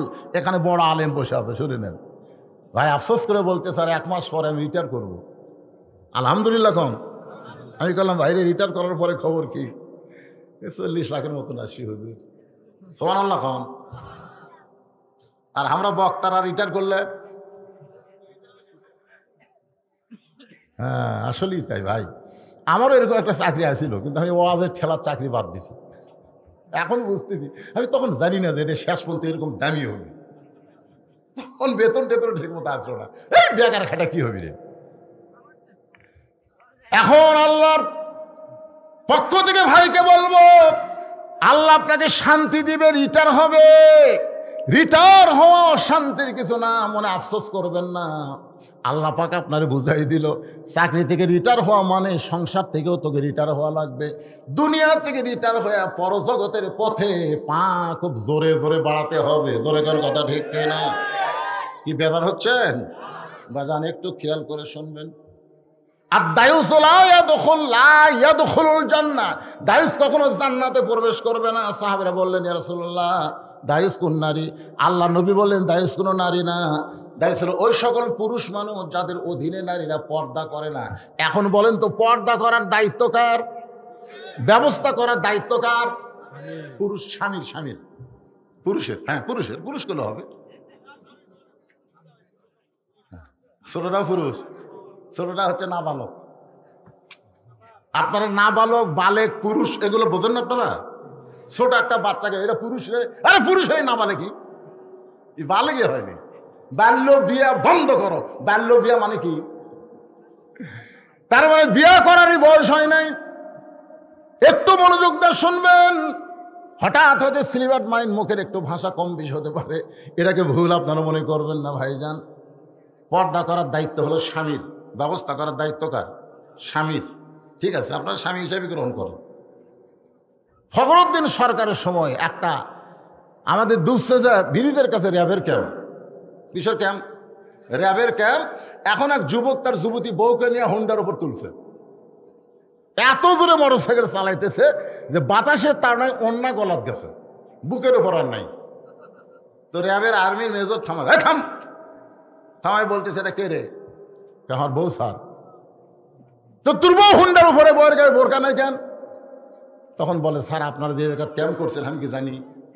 যদি জানতাম তাহলে এরকম ব্যবসায়ীরা বলে আসতাম। আল্লাহর রাস্তা মাফ করে দেন। তখন র্যাবের মেজর বলতেছে, মা তুমি একজন মুসলমানের বউ হয়ে তোমার গায়ে বোরকা নাই কেন? মেয়েটা কান্দার বলে, হুজুর 1000বার চাইছি, কিন্তু কিনা যদি না দেয় তাহলে কি করবো? স্বামী কুনাতে ঘুতে আমার, এই তুমি না কও গরম লাগে, এই মিথ্যা কথা কও কেন? র্যাবের মেজর হাসতেছে, আল্লাহ র্যাবের সামনে একটা বউ যদি স্বামীর দোষ দেয়, হাসরের ময়দানে গিয়ে বলবে, আল্লাহ আমি রাবে হওয়ার চাইছিলাম, ফাতেমা হওয়ার চাইছিলাম, কিন্তু স্বামী আমার বোরকা কিনে দেয়নি। জোরে কোন কথা ঠিক কিনা? এই জন্যই ফাতেমা বলতে, স্বামী গো, মেয়েরা যদি আমার সঙ্গে দেখা করতে চায় তাহলে আপনাকে কষ্ট করে পর্দার ব্যবস্থা করা লাগবে। আলী মুস্কি মুস্কি হাসের বলে, ফাতেমা মেয়ের সঙ্গে মেয়েরা দেখা করতে গেলে কোনো পর্দা লাগবে না। এখানে যতগুলো মেয়ে আছে এক জায়গায় বসে আছে না নাই? যতক্ষণ আছে না নাই? এখন প্রত্যেকটা মেয়ে যদি বলতো আমরা কোনো মেয়ের সঙ্গে বসবো না, আলাদা আলাদা বসার ব্যবস্থা করেন, তখন মাহফিল কর্তৃপক্ষ বলতো তোমাদের আশাই দরকার নাই। অকরনা, 1 নম্বর আইন, অকরনা ফি বুয়ুতিকুন্না ওয়ালা তাবাররুজনা তাবাররুজাল জাহিলিয়াতিল উলা। রে মেয়েরা ঘরের মধ্যে থাক, ঘরের বাইরে হোস না। আইনকার, আইনকার এখানে আর শুনবার আইসেন। অনেক মেয়েরা পর্দার খেলাফি কাজ করতেছে, অনেক মেয়েরা করতেছে। রাস্তার মধ্যে এমন হয়ে যাওয়া আসা করে, মরদ মাঝের সাথে গেলে ঘোষণ লাগে। গতকাল যেখানে মাহফিল করলাম কাপুরে, মেয়ে মরতে একসাথে বাড়াতে ভাইরে, হাইরে চাপা চাপি ভাই, আমি হুদুর পর্যন্ত যাওয়ার রাস্তা নাই। তাহলে কি বলতেছেন, একটা মেয়ে মানুষের শরীর যদি, এটা কি কাবা ঘর পাশায়? আমার এলাকার এক ভণ্ড হজ করে দেখে, হুজুর খালি আপনারাই বলেন নারী পুরুষ একসাথে জিকির করা হয় না, কিন্তু আল্লাহর ঘরের কাছে গিয়ে দেখলাম হুজুর নারী পুরুষ একসঙ্গে তাওয়াফ করতেছে। হুজুর ফতুয়া মারেন বাংলাদেশে বসে, যান নাকি মক্কা মদিনা? তাই আমি বললাম, পাগলা, ওই জায়গায় কাবা ঘরের সামনে যখন কোনো পুরুষ যায়, যতক্ষণ পর্যন্ত আল্লাহর ঘর তাওয়াফ করে, কোনো পুরুষের পুরুষত্ব থাকে না, কোনো নারীর নারীত্বও থাকে না। আল্লাহ এমন একটা ভাব করে দেয়, আল্লাহ ছাড়া দুনিয়ার ময়দান আর কেউ নাই। জোরে কোন কথা ঠিক কিনা ভাই? আপনার কি তাই মনে হয়? নিজের চোখে দেখাইছে, মরদ আসা মেয়ের সঙ্গে, মেয়ের মরদ কোনো কোনো ক্রিয়াই হয় না। সুবহানাল্লাহ কর না কেন? একটু মনোযোগ দিয়ে শোনেন। ফাতেমা বলে, স্বামী গো, আপনাকে কষ্ট করে পর্দার ব্যবস্থা করা লাগবে। আলী বলতেছে, ফাতেমা মেয়েরা মেয়ের সঙ্গে দেখা করতে কোনো পর্দার ব্যবস্থা লাগবে না। আলী বলে, কোনো পর্দা লাগবে না। ফাতেমা বলতেছে, আপনি জ্ঞানের সম্রাট হবার পারেন, কিন্তু পর্দা বিষয়ে আমার চাইতে আপনি কম জানেন। সুবহানাল্লাহ হবেন না? কি বলতেছে ফাতেমা? আপনি জ্ঞানের সম্রাট হবার পারেন, কিন্তু পর্দা বিষয়ে আমার চাইতে কম জানেন। আলী বলে, ফাতেমা আমার চাইতে পর্দা বিষয়ে তুমি কি জানো? ফাতেমা বলে, স্বামী গো, যে কয়টা মেয়ে মানুষ দরজার দাঁড়িয়ে আছে, এই মারাত্মক কথা, খুব গুরুত্ব দিয়ে শুনবেন, যে কয়টা মেয়ে মানুষ দরজায় দাঁড়িয়ে আছে আপনি কি তাদের চিনেন?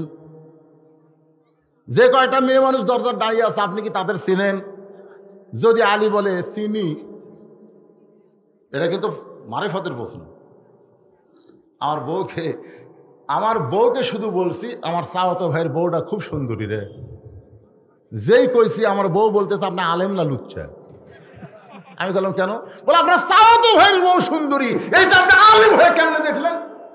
আমি সেই দিন কান ধরে তওবা করছি, কার বউ কেমন এটা বইয়ের কাছে বলা যাবে না। না খালি এই তওবা করি না, আমি এই তওবা করছি যে আমার বউ ছাড়া অন্য কারো বউ আমি দেখবো না।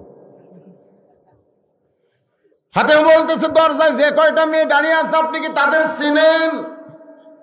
আলী বলে, ফাতেমা, এই দুনিয়ার একজন মেয়ে ছাড়া আমি অন্য কোনো মেয়ের চিনি না। ধরে কারণ সুবহানাল্লাহ, একটা মেয়েকে আমি চিনি, সেইটা আমার বউ।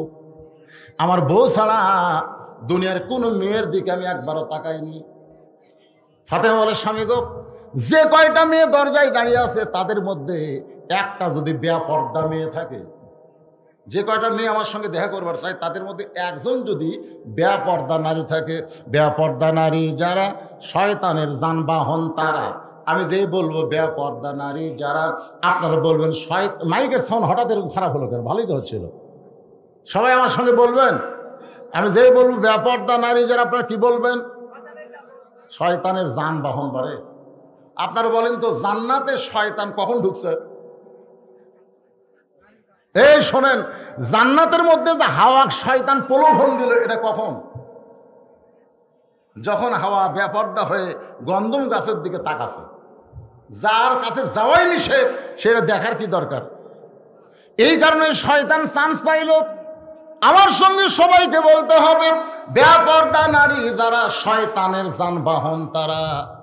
ফাতেমা বলে, স্বামী গো, একটা মেয়ে যদি বেপর্দা থাকে আর বেপর্দার মেয়ে যদি ওই মেয়েদের সঙ্গে এসে আমাকে যদি দেখে, আমার নাকের সাইজ কেমন, আমার মুখের সাইজ কেমন, আমার দাঁতের সাইজ কেমন, এই কথাগুলো যদি বেপর্দা নারী পরপুরুষের কাছে বলে দেয়, তাহলে ফাতেমা পর্দার মধ্যে থাইকা লাভটা কি? ফাতেমা বেপর্দা হয়ে গেল একটা বেপর্দা নারীর কারণে। মেয়েরাই কিন্তু বাইরে এসে স্বামীর সঙ্গে গল্প করে, আমরা অমুকের বেটার বউ দেখলাম সেই সুন্দরী। তাহলে একটা কি রকম চেহারা জানো? তার নাকটা খালি তত্তর, চোখ সেই রকম। পুরুষ কই করে, আমি না দেখলে কি হবে, তুই তো দেখছিস। ফাতেমা বলে, স্বামী গো, সারা জীবন পর্দার মধ্যে থাকলাম, মনে আছে কি নাই আব্দুল কাদের জিলানী রহমতুল্লাহ আলাইহি যখন জান্নাতুল বাকি জিয়ারত করতেছেন, এমন সঙ্গ মুরিদ বলতেছে, হুজুর হুজুর আপনি চোখ বন্ধ করলে গোটা পৃথিবীর খবর জানেন। হুজুর একটু চোখ বন্ধ করে দেখেন তো মা ফাতেমার কবর কোন জায়গায়। আব্দুল কাদের জিলানী ধমক দিয়ে বললেন, এই পাগল, চোখ বন্ধ করলে গোটা পৃথিবীর খবর জানি, এই কথা তোরে কে বলছে? আল্লাহ আমাকে এত যোগ্যতা দান করেছে, চোখ বন্ধ করার সঙ্গে সঙ্গে আল্লাহর আরশ পর্যন্ত আমি দেখতে পাই। সুবহানাল্লাহ না কেন? যালিকা ফাদলুল্লাহি ইউতিহি মান ইয়াশা আল্লাহু যুল ফাদলিল আযীম। আল্লাহর আরশ পর্যন্ত দেখতে পায়। মুরিদরা খুশি হয়ে বলে, হুজুর তার কোনো সমস্যাই নাই, আপনি একটু দেখেন তো এই জান্নাতুল বাকির কোন জায়গায় মা ফাতেমার কবর। আব্দুল কাদের বললেন, রে মুরিদেরা, জান্নাতুল বাকির মধ্যে মা ফাতেমার কবর আছে, কিন্তু কবরটা কোন জায়গায় এটা কিয়ামত পর্যন্ত দুনিয়ার কেউ বলতে পারবে না। মুরিদরা বলে, হুজুর জান্নাতুল বাকির মধ্যে ফাতেমার কবর, কিন্তু কবরটা কোন জায়গায় এটা কিয়ামত পর্যন্ত কেন বলতে পারবে না? আব্দুল কাদের জিলানী বললেন, আমার মা ফাতেমা হলো জোহরা। মা ফাতেমা কি? জহুরা। একটা সবাই বলেন, মা ফাতেমার ডিগ্রি কি? মুরিদরা বলে, হুজুর এই জহুরা মানে কি? আব্দুল কাদের জিলানী বললেন, এই জহুরা মানে যদি শুনবার চাও তাহলে শোনো। গভীর রাত্রে ফাতেমা হযরত আলীকে বুকের মধ্যে নিয়া ছোট বাচ্চার মতন কাঁদতেস। আলী বলে, ফাতেমা এই গভীর রাত্রে স্বামী স্ত্রী মহব্বত করব, সে মহব্বত না করে কাঁদো কেন? ফাতেমা বলে, স্বামী গো, আমার কান্দার কারণ হলো আল্লাহ তাআলা গভীর রাত্রে আমাকে মৃত্যু দিবে। আমার পর্দাকে আল্লাহ কবুল করেছে, এই কারণেই পর্দার ভিতরে আল্লাহ তাআলা আমার মৃত্যু দিবে। যেই মরার খবর শুনছে সঙ্গে সঙ্গে হযরত আলী গাছের গোড়া কাটলে গাছটা যেমন পড়ে যায় সেইভাবে পড়ে গেলেন ঘরের মাজায়। মা ফাতেমার স্বামীর মাথাটা উরাতের মধ্যে নিয়ে বলে, স্বামী গো, আপনি আসাদুল্লাহিল গালিব হইয়া, আপনি আনা ইলমে মাদিনাতুন আলিউ বাবু হইয়া এমন করে আপনি কান্দেন কেন? আপনি হলেন জ্ঞানের জ্ঞানী, বীরের বীর। আপনি যদি বইয়ের মৃত্যুর খবর শুনে এমন করে কান্দেন, আমি মরার পরে আমার তিনটা চাওয়া কে পুরো করবে বলেন? আলী বলে, ফাতেমা দুনিয়ার জীবনে গরিব ছিলাম বলে তুমি কিছুই চাইলা না, মরার পরে তুমি কি চাইবা ফাতেমা? ফাতেমা বলে, স্বামী গো, আমার এক নম্বর চাওয়া হলো রাতের অন্ধকারে মৃত্যুবরণ করব, আবার রাতের অন্ধকারই আমাকে কবর দেওয়া লাগবে। আমি রাতের অন্ধকারে মৃত্যুবরণ করব, দিনের বেলায় যদি আমাকে কবর দেন তাহলে আমার পর্দার খেলাফ হয়ে যাবে। ওগো স্বামী, আমার 2 নম্বর চাওয়া হলো আমার কোনো জানাজার ব্যবস্থা করবেন না, আমার কোনো জানাজার ব্যবস্থা করা লাগবে না। আলী বলে, ফাতেমা রে, তুমি নবীর কলিজার টুকরা, তোমার মৃত্যুর খবর শুনলে লক্ষ মানুষ তোমার জানাজায় হাজির হবে, আর তুমি জানাজা কেন নিষেধ করতেছ? ফাতেমা বলে, স্বামী গো, লক্ষ মানুষ জানাজা করলে আমার লাভটা কি? লক্ষ মানুষ যদি বলে ফাতেমা ভালো, আর আপনি যদি বলেন ফাতেমা ভালো না, ওই লক্ষ মানুষের দোয়া দিয়ে ফাতেমার 1 তিল পরিমাণ লাভ হবে না। আর দুনিয়ার তামাম মানুষ যদি বলে ফাতেমা খারাপ, তাহলে আপনি যদি বলেন আমার বউ ভালো, স্বামীর সার্টিফিকেটে আল্লাহ ফাতেমার জন্য 8টা দরজা খুলে দিল। সুবহানাল্লাহ কইলেন, কিসের 8টা দরজা? জান্নাতের 8টা দরজা বললেই বুঝবেন জান্নাত। ধরে গেল সুবহানাল্লাহ। ওগো স্বামী, আমার 3 নম্বর চাওয়া হলো আমার লাশটা কিন্তু খাটনিতে তুলবেন না। আমার দেহের ওজন কত এটা দুনিয়ার কোনো পুরুষ মানুষ জানে আমি চাই না। আজকে যদি আমার বাবা থাকতো দুনিয়ায়, তাহলে মরা মেয়ের লাশের খাটনি বাবা কান্দে নিবার পারত। আমার হাসান হোসেন যদি বড় হইতো, তাহলে মায়ের লাশের খাটনি কান্দে নিবার পারত। তখন স্বামী, 6 মাস আগে আমার বাবা দুনিয়া থেকে বিদায় নিছে। হাসান হোসেন এত ছোট, মায়ের লাশের খাটনি কান্দে নিবার পারবে না। আপনি শুধু আমার লাশটা কান্দে করে নিয়ে জান্নাতুল বাকির পূর্ব কোনায় সবুজ রঙের একটা বাতি জ্বলবে, ওই বাতি বরাবর আমাকে দাফন করে দিবেন। বইয়ের কবর খুঁড়তে যদি আপনার কষ্ট হয়, তাহলে আপনার একান্ত বন্ধু যদি কেউ থাকে দুনিয়ায়, তার একটু বলে দিবেন ফাতেমার কবরটা যেন গোপনে খনন করে দেয়। গভীর রাত্রে হযরত আলী আবু যর গিফারের জানলার মধ্যে কাঁদতেছে। আবু যর গিফারি চমকে উঠলে গভীর রাত্রে ফসফস করে কে কান্দে রে? দরজা খুলে তাকায় দেখে পৃথিবীর শ্রেষ্ঠ বীর হযরত আলী আবু যর গিফারের জানলার কাছে কাঁদতেছে। আবু যর বলে, আলী ভাই, জীবনে বহু যুদ্ধ তোমার সঙ্গে করলাম, কোনো যুদ্ধে তোমাকে পরাজিত হয়ে কাঁদতে দেখি নাই। আজকে তোমার জীবনে এমন কি যুদ্ধ শুরু হলো, আমার জানলার পাশে এমন করে কেন কাঁদতেছ?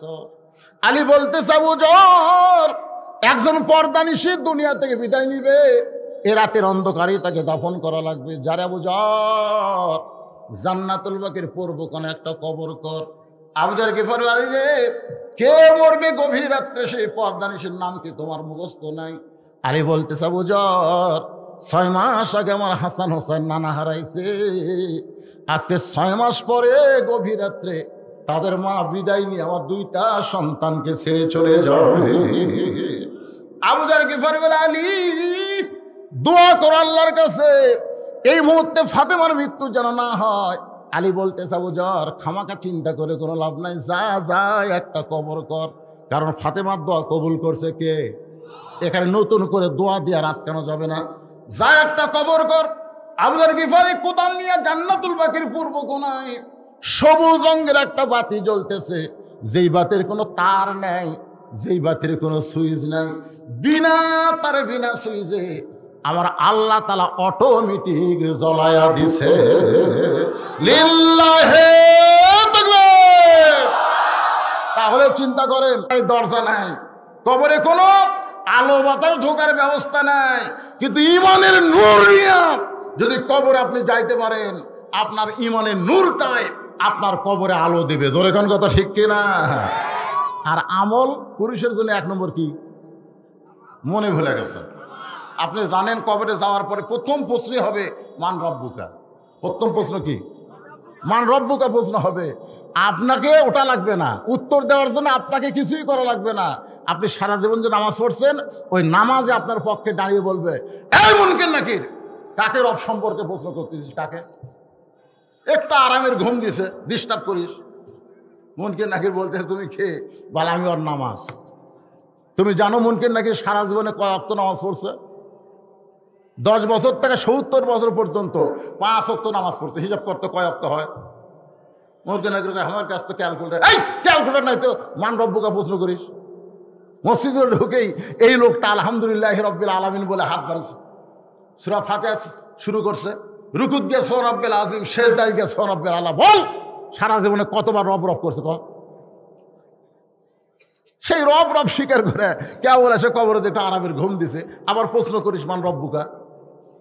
মুখ না করে আল্লাহ তোমার বান্দাকে মান রব্বুকা প্রশ্ন করলে নামাজ যে খেপা খেপছে, আল্লাহ কাই যে নামাজ যে কবর আইছে তার মান রব্বুকার প্রশ্নের উত্তর হয়ে গেছে। ধরে কেন সুবহানাল্লাহ। আর যারা নামাজ না পড়ে কবরে যাচ্ছেন তার কি খবর কি? আবু যার গিফারি তাকায় দেখে অলৌকিক ভাবে একটা বাতি জ্বলতেছে, যেই বাতির কোনো তার নাই, যেই বাতির কোনো সুইচ নাই, বিনা তারে বিনা সুইচে আমার আল্লাহ জ্বলায়া দিছে। ওই বাতির তলায় গিয়া তাকায় দেখে বাতির আলোটা গোলাকার হয়ে পড়ে নাই, চার কোনা হয়ে আলোটা পড়েছে। ওই আলোর মধ্যে আবু যার গিফারি কোদাল দিয়া কবর খুঁড়তেছে আর বলতেছে, ও কবর তুই কি বলতে পারিস এই গভীর রাত্রে আমি কবর খুঁড়তে কেন আসলাম? কবর রে তুই কি জানিস তোর মধ্যে এমন একজন মহিষী নারীকে দাফন করা হবে, আল্লাহ নবীর মেয়ে হওয়ার পরেও নবী তাকে মা হিসাবে সম্মান দিয়েছে। সুবহানাল্লাহ না কেন? আল্লাহ নবীর কে? ফাতেমা নবীর কে মেয়ে? ধরে কেন ফাতেমা নবীর কে? কিন্তু হাদিস শরীফ পড়ে দেখেন, আল্লাহ রাসূল একদিন সাহাবীর সামনে বলতেছে, আল্লাহ আমাকে 3টা মেয়ে দিছে, আল্লাহ আমাকে হাসান হোসেন বসে আছে, আর তাদের সামনে নবী বলতেছে আল্লাহ আমাকে 3টা মেয়ে দিছে। সাহাবীরা বললেন, হুজুর আপনার মেয়ে 3টা কে? বলে কুলসুম আর ওকে আর জয়নাব। সাহাবীরা বললো, হুজুর আপনার মেয়েকে? বলে কুলসুম আর ওকে আর জয়নাব। হাসান হোসেন চিৎকারে বলে, না না, আমার মায়ের কথা কি তোমার মনে নাই? আল্লাহ রাসূল 2 নাতিকে বুকের মধ্যে নিয়ে বলতেছে, পাগলা ফাতেমা তোদেরও যা আমারও তাই। জোরে করে সুবহানাল্লাহ। নবী বুঝাই দিলেন ফাতেমা আমার মেয়ে না, ফাতেমা হলো আমার মা। নবী মেয়েকে মায়ের মতন সম্মান করতেন। জিজ্ঞাসা করা হলো, হুজুর ফাতেমাকে আপনি মায়ের মতো সম্মান করেন কেন? আল্লাহ রাসূল বললেন, তাহলে শোনো, তায়েফের ময়দান থেকে রক্তমাখা শরীর নিয়ে আমি যখন মক্কাত ফিরে আসলাম, মক্কাতে আসার পরে ওই সময় ওর 4টা মেয়ে ছিল। 3টা মেয়ে ঘরের মধ্যে ঢুকে আমাকে বলতেছে, বাবা তায়েফবাসীর বড় নিষ্ঠুর বাবা, এত পাথর আপনাকে মারছে, গোটা দেহ দিয়ে রক্ত পড়তেছে, এই কষ্ট আপনি কেমনে সহ্য করবেন? রাসূল বলতেছে, সাহাবীরা রে, 3টা মেয়ে মেয়ের মতন কথা বলে যখন চলে যায়, এমন সময় আমার মেয়ে ফাতেমা ঘরের মধ্যে ঢুকি দরজা বন্ধ করে দেয়। আমি রাসূল বললাম, ফাতেমা দরজা বন্ধ করলি কেন? ফাতেমা বলতেছে, বাবা তোমার মাধ্যমে আল্লাহর কাছে আমার কিছু কথা আছে। সুবহানাল্লাহ কোন ওসিলাতি ইলাইকা, মানে নবীর মাধ্যমে, নবী ছাড়া কি আমাকে আল্লাহর সাথে যোগাযোগ হবে? এজন্য সবাই আমার সঙ্গে বলেন, উপায় নাই রে, উপায় নাই রে, উপায় নাই, নবী বিনে আল্লাহ পাওয়ার উপায় নাই। ফাতেমা বলতেছে, বাবা তোমার মাধ্যমে আল্লাহর সঙ্গে আমার কিছু কথা আছে, দরজা বন্ধ করে। জোরে কোন কি বন্ধ করে? রাসূল বলে, দরজা বন্ধ করলি কেন? বলে, তোমার আল্লাহর গুমুর ফাঁস হয়ে যাবি, এটা দুনিয়ার মানুষ জানুক, এটা আমি ফাতেমা চাই না। রাসূল বলে, ইমনি হক পাথর মারা যে কষ্ট দিছে, তুই আবার কি করার চাস? ফাতেমা বলে, বাবা ইব্রাহিম নবীর জন্য আল্লাহ যদি নমরুদের আগুনের চুলা শান্তির বাগান বানার পারে, মুসা নবীর জন্য আল্লাহ দরিয়াকে যদি রাস্তা বানাবার পারে, তাহলে আমার বাবার জন্য তায়েফের পাথর আল্লাহ তুলা বানাবার পারলো না কেন? একজন আমাকে বলতে, হুজুর কাবা ঘর ধ্বংস করতে আসলো আব্রাহা বাদশা, আল্লাহ আবাবিল পাখি দিয়ে আব্রাহা বাদশাকে ধ্বংস করে দিল। আজকে কাবা ঘরের মতোই তো বাইতুল মুকাদ্দাস, আর সেই বাইতুল মুকাদ্দাস ইসরায়েলি ইহুদিরা দখল করতেছে, আল্লাহকে এখন ঘুম পাড়তিছে। আমি বললাম, তুই বেঈমান হয়ে গেছিস, কারণ একজনের ঘুম নাই, তিনি কে? কথা কয় না। সূরা আপনারা আয়াতুল কুরসি পড়েন না? আয়াতুল কুরসির মধ্যে কি আছে? সিনা তাও, সিনা তাও। কে রে 5 ওয়াক্ত নামাজের পরে 5 বার আয়াতুল কুরসি পড়লে আল্লাহ তাকে 5টা পুরস্কার দিবে। সাহাবের বলল, হুজুর কি পুরস্কার? রাসূল 1 নম্বর পুরস্কার হলো ইমানের সাথে তার মৃত্যু হবে। 2 নম্বর পুরস্কার হলো তার কবরে কোনো কষ্ট হবে না, তার প্রশ্নের উত্তর আল্লাহ সহজ করে দিবে। 3 নম্বর পুরস্কার হলো হাসরের ময়দানে আল্লাহ তাকে বিনা হিসেবে জান্নাত দিবে। 4 নম্বর পুরস্কার হলো বীজ আকারে ফুলসিরাত পাড়ি দিয়ে চিরস্থায়ীভাবে জান্নাতুল ফেরদাউসে তারা জায়গা পাবে। তাহলে সে আয়াতুল কুরসির মুখস্থ করার দরকার আছে না নাই? আয়াতুল কুরসির মধ্যে আছে সিনা তাও ওলা নাও, আল্লাহর ঘুম তো দূরের কথা, তন্দ্রাও নাই। আপনি কি ঘুমই পারতেছেন নাকি? এখানে গল্প হচ্ছে, আল্লাহর ঘুমও নাই, তন্দ্রাও নাই। একবার মুসা আলাইহিস সালাম তুর পর্বতের কিনারে গিয়ে বলতেছে, আল্লাহ একলা একলা বসে থাকো, তোমার ঘুম ধরে না? আল্লাহ কয়, তোর কি মনে হয়? না কিছু মনে হয় না, তাই বলতেছি। আল্লাহ বলে, মুসা এক গ্লাস পানি নিয়ে যা। মুসা এক গ্লাস পানি নিয়ে আইছে, আসা দাঁড়া আছে। আল্লাহ কয়, ঘুম মুসাক ধর। ঘুম আসা মুসাক ধরছে, গিলাস পড়া ভেঙে গেছে। আল্লাহ কয়, মুসা পানির খবর কি? তুমি জানো না আমার ঘুম আসা? কতক্ষণ পানি নিয়ে দাঁড়ায় থাকবো? ঘুম ধরে পড়ে গেছে। আল্লাহ কয়, মুসা রে, ঘুমের কারণে এক গ্লাস পানি কন্ট্রোল করবার পারলি না, তাহলে আমি আল্লাহর যদি ঘুম থাকতো, কুল কায়নাত কেমনে কন্ট্রোল থাকতো? জোরে কোন কথা ঠিক কি না? আপনারা বলেন আল্লাহর কি ঘুম আছে? তাহলে আজকে ইসরায়েলেরা, ইহুদির বাচ্চারা বাইতুল মুকাদ্দাস দখল করতেছে, কালাঘর দখল করতেছে। আব্রাহা বাদশাকে যদি আবাবিল পাখি দিয়া হাসতি বাহিনীকে যদি দুর্মুষ করতে পারে, একেবারে শেষ করে দিছে। একটা গরু ঘাস চাপে খাইতে খাইতে আবার যখন জাবর কাটা ফেলে দেয়, তখন তার কি থাকে? তাহলে আজকে ইহুদির জন্য আল্লাহ কি করতেছে? কিছু করতেছে না। কেন করবে? নবী বলে, ফাতেমা রে, ইব্রাহিম নবীর জন্য আল্লাহ নমরুদের আগুন শান্তির বাগান বানায় দিছে, মুসা নবীর জন্য আল্লাহ সাগরকে রাস্তা বানায় দিছে, আর আমার জন্য সমস্ত গুনাহগার উম্মতকে আল্লাহ শাফাতের অধিকার দিয়েছে। খুশি না বেজার? কোন নবীর ক্ষমতা হবে না। আল্লাহ যেই ক্ষমতা আমাকে দিছে, হাসরের ময়দানে খালি আমি কাপড় খুলতে যাবো, আল্লাহ বলে, হুজুর কাপড় খুলবেন কেন? রাসূল বলে, তাইফের ময়দানে দাগের কথা আপনার মনে আছে? ওরা পাথর মারছিল, আল্লাহ তোমার কাছে কোনো কৈফিয়ত দেয়নি, বরং বলেছে তাইফবাসীকে হেদায়েত দাও। আল্লাহ বলে, আজকে কি বলবেন? বলে, আজকে আমার শরীরের দাগ দেখাবো, আমার উম্মতের জন্য জান্নাত চাবো।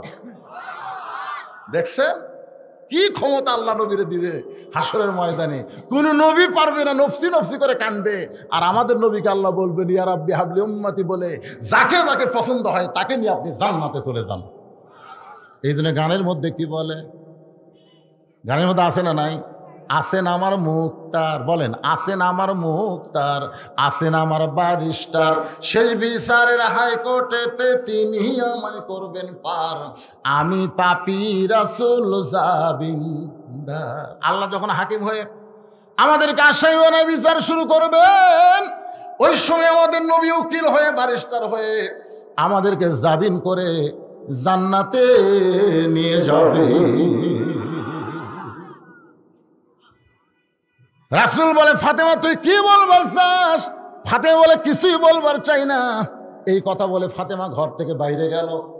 নবী তাকায় দেখে ফাতেমা কি করে, উঠানের উপরে গিয়া চুলায় পানি গরম করতেছে, জয়তুনের তেল গরম করতেছে। পানি আর তেল গরম করার পরে আবার ঘরের মধ্যে ঢুকলো, আবার ঘরের মধ্যে ঢুকে দরজা বন্ধ করে দেয়। রাসূল বলে, ফাতেমা একবার দরজা বন্ধ করে আল্লাহর সঙ্গে ঝগড়া করলি, আবার দরজা বন্ধ করলি কেন? ফাতেমা বলে, বাবা তুমি অনেক বড় হয়ে গেছো বাবা, তোমার শরীরের কাপড় খুলে তোমাকে পরিষ্কার করতে হবে, এই জন্য দরজা বন্ধ না করলে হবে না, কারণ তোমার সম্মান রয়েছে। ধরে কেন সুবহানাল্লাহ।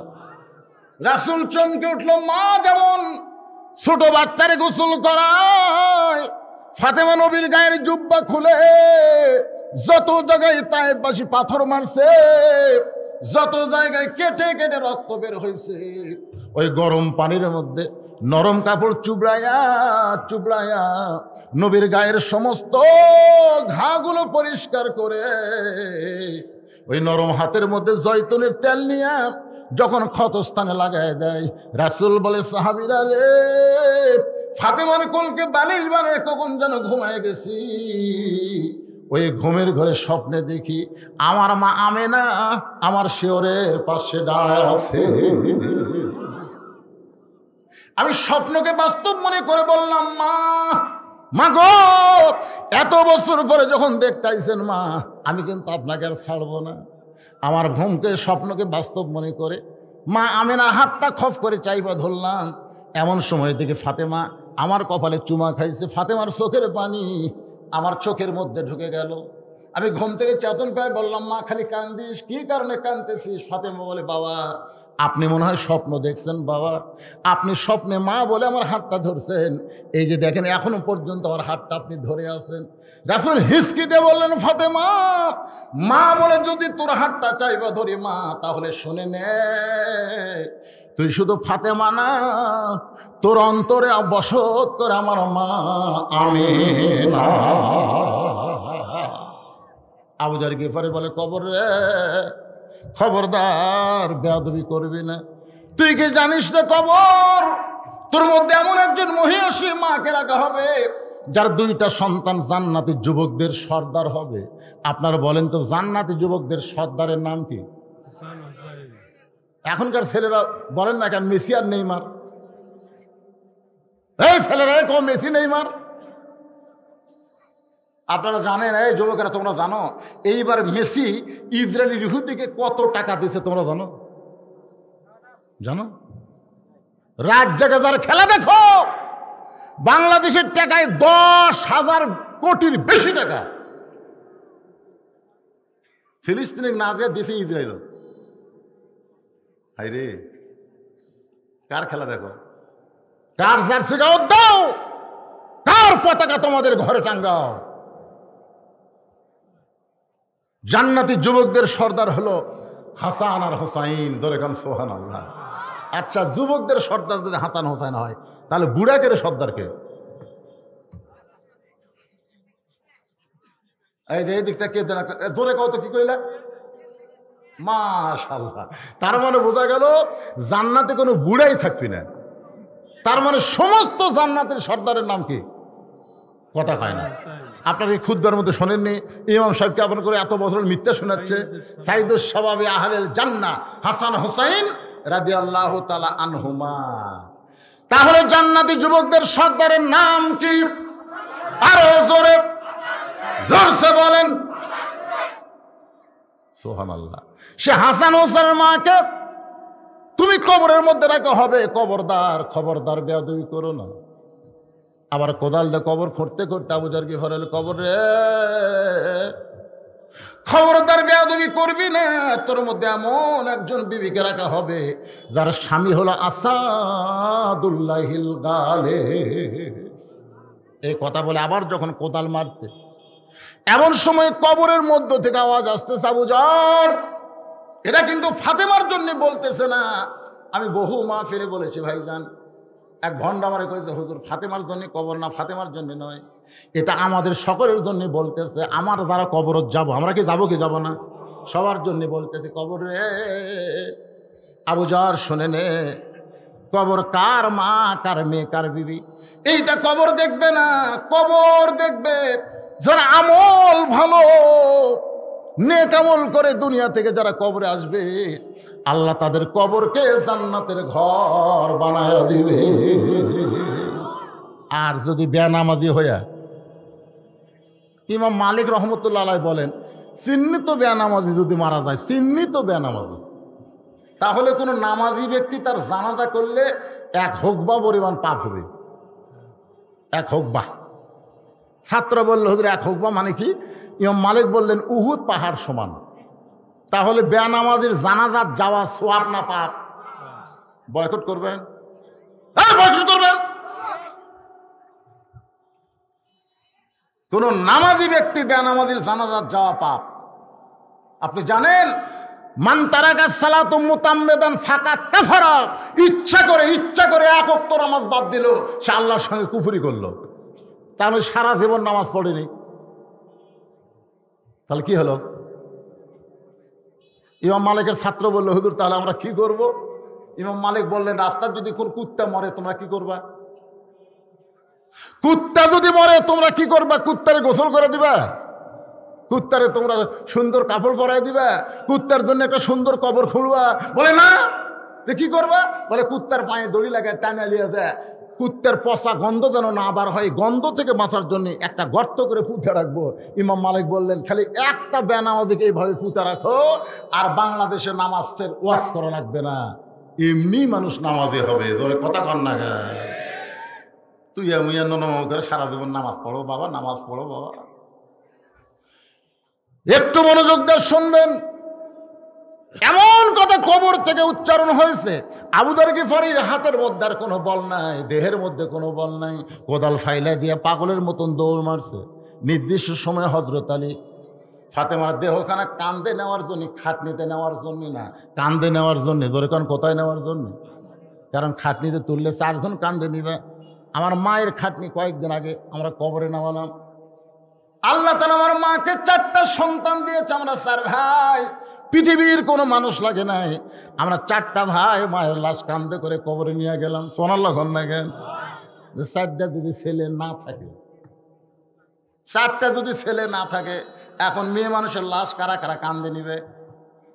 পাইকারি হারে সবাই পারবে? কথা কর না কেন? শালি মরছে, দুলা ভাই কান্দত লিছে, হবি? যাদের সঙ্গে বিবাহ বসা হারাম, যাদের সঙ্গে বিবাহ বসা কি আরো জোরে গান, যাদের সঙ্গে বিবাহ বসা হারাম, কেবলমাত্র তারাই নারীদেরকে কান্দে নিবার পারবে। মায়েরা শোনেন, আপনি মরে গেলে আপনার চেহারা কোনো দুলা ভাই দেখা জায়েজ না হারাম? এ কথাটা জোরে কর না কেন? শালি মরে গেল, শালির চেহারা দুলা ভাই দেখবে, সবাই বলতে তো হারাম। দুলা ভাই গেলে মুচকি মুচকি হাসে, সবাইকে হাসিস কেন? বলে বাচ্চা থাকতে হায় হায় তুই দেখা দেখি ভাই। আর মরে গেলি দেখা যাবি না, কটা বাংলাদেশ রে, বাঁচতে পর্দা মানে না, কিন্তু মরার পরে মানে রে। কি কথা কন না কেন? মরার পরে যেরকম মানতে হবে, জীবিত অবস্থায় তার সাথে কম মানা যাবে? ধরে কান কম মানা যাবে? মানতে হবে। মেয়েরা বলবে হুজুর এত ওয়াজ আমাদের জন্য করলেন, এত ওয়াজ করার কারণ হলো তোমাকে হাতি সব। বর্তমান প্রধানমন্ত্রী পুরুষ না নারী? কথা কয় না। আরে এর আগে অনেক মরদ মানুষ বাংলাদেশের ক্ষমতায় আইছিল, তারা কিন্তু ক্ষমতা ছাড়বার চাষে, ধরে কথা ঠিক না? কিন্তু মেয়ে মানুষ একবার যদি ক্ষমতা পায়, শাশুড়ি সবসময় বাড়ি চলাবার চায়, বেটার বউ আসলে ওই চাবি আর দিবার চায় না। কথা কন না কেন ভাই? শাশুড়ির আসলের মধ্যে চাবি বান্ধা করে, বেটার বউ কয় বুড়ি হয়ে গেছে, পারে বুড়ি হয়ে গেছে রে, ওই চাবিটা আমাকে দিলে হয়। শাশুড়ি বলতেছে আমি যতদিন বাঁচমো এই ধার দিয়ে তুই আসা পারবি না, কারণ ক্ষমতা আমার। যেই বাড়িতে শাশুড়ি গাদ্দার হয়, ওই বাড়ির বেটার বউ কোনোদিন শান্তি পায়। কথা কন না কেন? শান্তি পায়? মেয়েরা মেয়েদেরই শত্রু, পুরো মরদ মানুষ মেয়েদের শত্রু না। আমি দেখছি বহুদিন আমার বউ আমার কানের মধ্যে সে ফিসফিস করে কয় তোমার মা ভালো না, তোমার মা ভালো না। আমি একদিন আব্বাকে কইলাম বাবা আমার বউ তো মাঝে মধ্যে কয় তোমার মা ভালো না, আপনার বউয়ের খবর কি? আব্বা কয় এই তোর বউ হওয়ার মাও হয়, তোর মাও হয়। ঠিকই আছে, আপনার বউ হওয়ার মা হয়, কিন্তু কিছু কয় কিনা? আমার কানও তো কয় তোমার বেটার বউ ভালো না, তোমার বেটার বউ ভালো না। আমি তখন দেখলাম যে আমার মাও দেখবার পারে না আমার বউকে, আমার বউকেও দেখতে পারে না আমার মাকে। এখানে পুরুষের কোনো দোষ নেই। আজকে বাংলাদেশে যত অঘটন ঘটতেছে, যত অন্যায় অপকর্ম চলতেছে, অধিকাংশ হলো নারীর কারণে। কথা কন না কেন ভাই? কথা কন না কেন? আজকে বুঝবার পারতেছে না, পরে বুঝবেন, কিন্তু তখন বুঝবার কোনো কাম হবে না। আমার মায়ের একটু পর্দার অন্তরাল থেকে ভালো করে শোনেন মা। হযরত আলী ঘরের মধ্যে ঢুইকা দেখে ফাতেমা নিজে নিজেই গোসল করেছে। মরার পরে যে গোসল, এই গোসলটা ফাতেমা মরার আগেই করছে। সুবহানাল্লাহ। কারণ দুনিয়ার কোনো মেয়ে মানুষ ফাতেমার দেহ দেখুক এটাও ফাতেমা চায়নি। ফাতেমা নিজে নিজে কাফনের কাপড় পরেছে, তারে কেউ কাফনের কাপড় পরায় দেখ এটাও ফাতেমা পছন্দ করে নাই, বরং নিজে গোসল করে নিজে কাফনের কাপড় পরে বাদান শুধু মুখ আর 2টা হাত বের করে রাখছে। শুধু মুখ আর 2টা হাত বের করে রাখার কারণ হলো তার 2 পাশে 2টা সন্তানকে ফাতেমা আদর করে করে ঘুমায় দিছে। কারণ এই 2টা সন্তান যদি না ঘুমায় যায় তাহলে গোপনে কবর দেওয়া বড় কঠিন হবে। জোরে কোন কথা ঠিক কিনা? হযরত আলী তাকায় দেখে ডান পাশে হাসান ঘুমায় গেছে, বাম পাশে হোসেন ঘুমায় গেছে। এখন কি করবে? নির্দিষ্ট সময়ে, আবার বেশি দেরি করলে সূর্য উদয় হবে, বইয়ের চাহিদা পুরা করা যাবে না।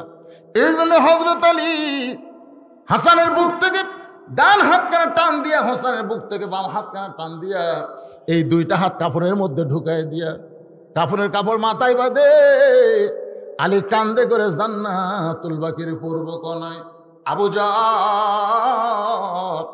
কবর ছাইড়া দে, আবু জর কবর ছাইড়া দে। আলী বলার আগে আল্লাহ তাআলা আবু জরকে কবর থেকে সরাইয়া দিছে। ধরে গেল সুবহানাল্লাহ। চারিদিকে তাকায় দেখে কেউ নাই। আবু জরকে ঘরে গেল কোন জায়গায়, কোথায় গেল আবু জরকে সরি? কবরের কাছে গিয়া দেখে আর্ধেক কবর খনন হয়েছে, পুরাপুরি কবর খনন হয় নাই। পুরুষ মানুষের জন্যে কবর পর্যন্ত কবর খুনলে হবে, হাঁটু পর্যন্ত খুনলে হবে, কিন্তু মেয়েদের জন্য বুক পর্যন্ত কবর খোলা লাগবে। ধরে কোন ঠিক কি না? আপনার বোঝেন না? পুরুষ মানুষের নাভি পর্যন্ত কবরটা নিচু করলে দোপা, তাকে আমাকে বগুড়াতে কয় দোপা, আপনারা কি কন? দোপা করা লাগবে। আর নারীর জন্যে কথা কয় না রে, বুক পর্যন্ত দোপা করতে হবে। এখনো পুরোপুরি কবর খুঁড়তে পারে নাই। হযরত আলী ফাতেমাকে কান্দে নিয়ে ডানা হাত দিয়ে কোদাল দিয়ে কবর খোঁড়ে নিজেই ফাতেমাকে দাফন করলেন। দাফন করার পরে আল্লাহর কাছে বলতেছে, আল্লাহ দুনিয়ার জীবনে ফাতেমাকে আমি কিছুই দিবার পারলাম না। নবীর কলিজার টুকরা হওয়ার পরেও কত কষ্ট আমার বাড়িতে সহ্য করেছে, কিন্তু কোনোদিন এমন করে কথা বলেনি যে আমি অন্তরে কষ্ট পাইছি। ওগো মালিক, আমি স্বামী হইয়া ফাতেমাকে দোয়া করলাম, ফাতেমাকে তুমি কবুল করে না। এই দোয়া করার পরে তাকায় দেখে সামনে কয়েকটা পুরাতন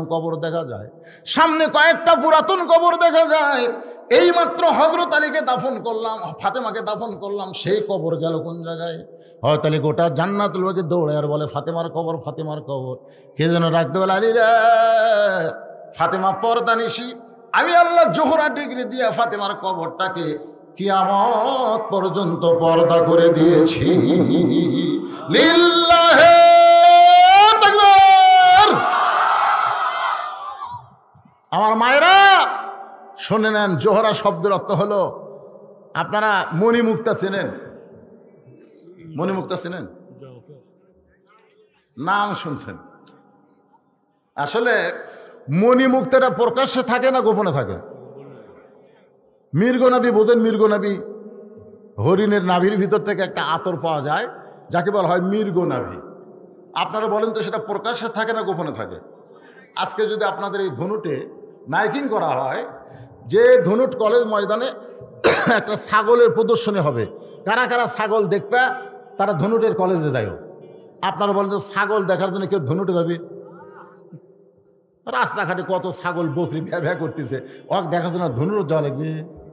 আর যদি মাইকিং করে, ভাই ধনুট কলেজ ময়দানে একটা হরিণের প্রদর্শন হবে, কারা কারা হরিণ দেখবা তারা ধনুট কলেজ ময়দানে যায়, তখন অনেকেই বলে জীবনে হরিণ দেখিনি পারে, দেখে আসি।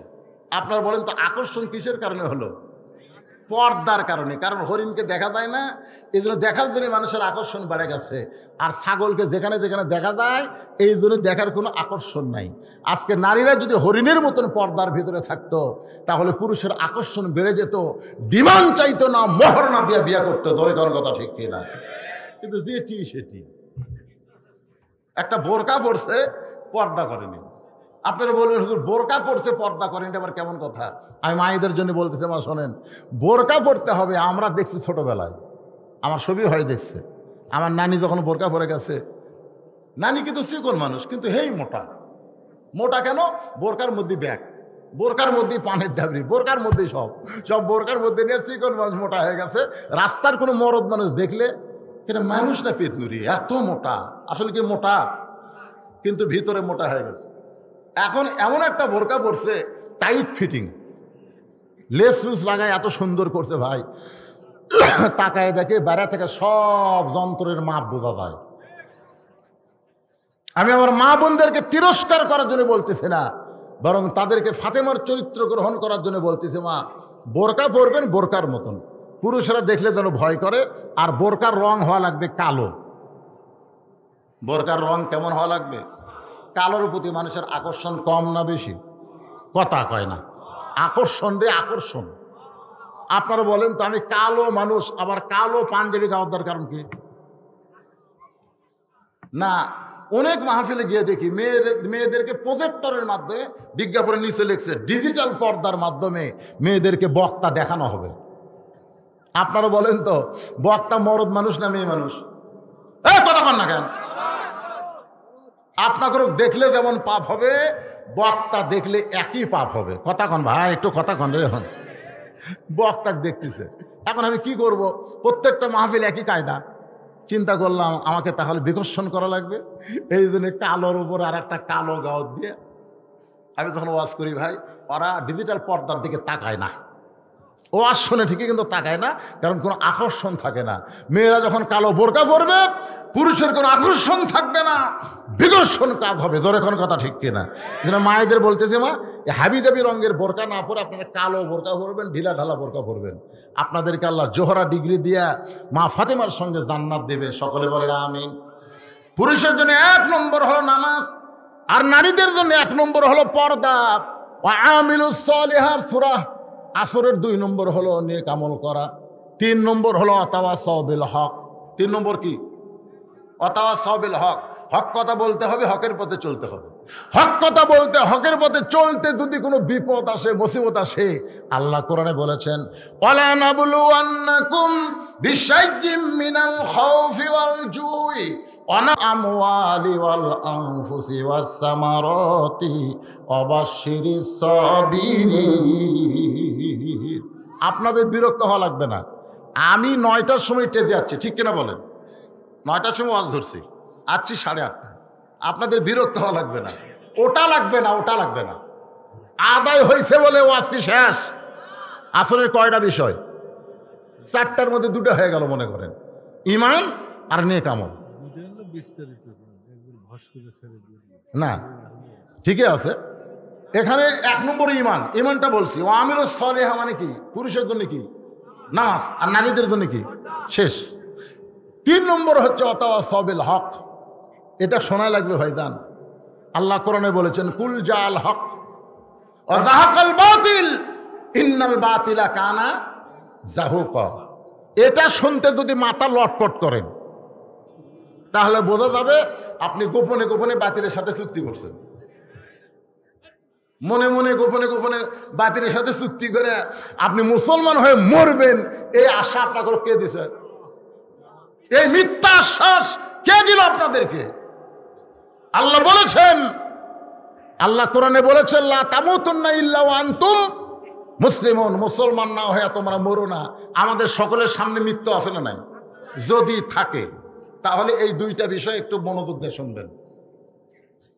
একটা হলো মামুনুল হক, আর একটা হলো সাকিব খান। একটা হলো মামুনুল হক, মামুনুল, আর একটা হলো সাকিব খান। মামুনুল হক বউলিয়া ধরা পড়লে সাংবাদিক বলে তোর কাবিন আছে। আর সাকিব খান বিয়া ছাড়াই বাচ্চা জন্ম দেয়, একটা সাংবাদিক তাকে তিরস্কার করে না, কোনো পুলিশ তাকে গ্রেফতার করে না। বগুড়ার মেয়ে অপু সরকার 7 বছর সংসার করে, কেউ জানে না। বেটাক জন্ম দিয়ে 2.5 বছর পর মিডিয়ার সামনে এসে বলল, জিজ্ঞাসা করলো কার সন্তান, বলে সাকিব খান। গ্রেড 1 লুচ্চা, অথচ ওই বারে ঘুরতেছে। আর হকের পক্ষে থাকা মানুষগুলো জেলখানায়। জোরে কোন কথা ঠিক কিনা? এই জন্য আল্লাহ বললেন, বিপদ আপদ মুসিবত তোমাদের সামনে আসবে, অবশ্যই সাবিরিন। নানা ধরনের বিপদ আসবে, তোমরা বাড়িতে থাকতে পারবে না। বাড়ি করছো দোতলা, আলুর বাগুলের মধ্যে তোমাকে থাকা লাগবে। তুমি বাড়ি করছো বাসার মধ্যে, তোমাকে থাকতে হবে। চোর ডাকাত সিনা টান করে ঘুরবে, আর ভালো মানুষগুলো ভয়ে ভয়ে থাকবে। ধরে কোন কথা ঠিক কিনা?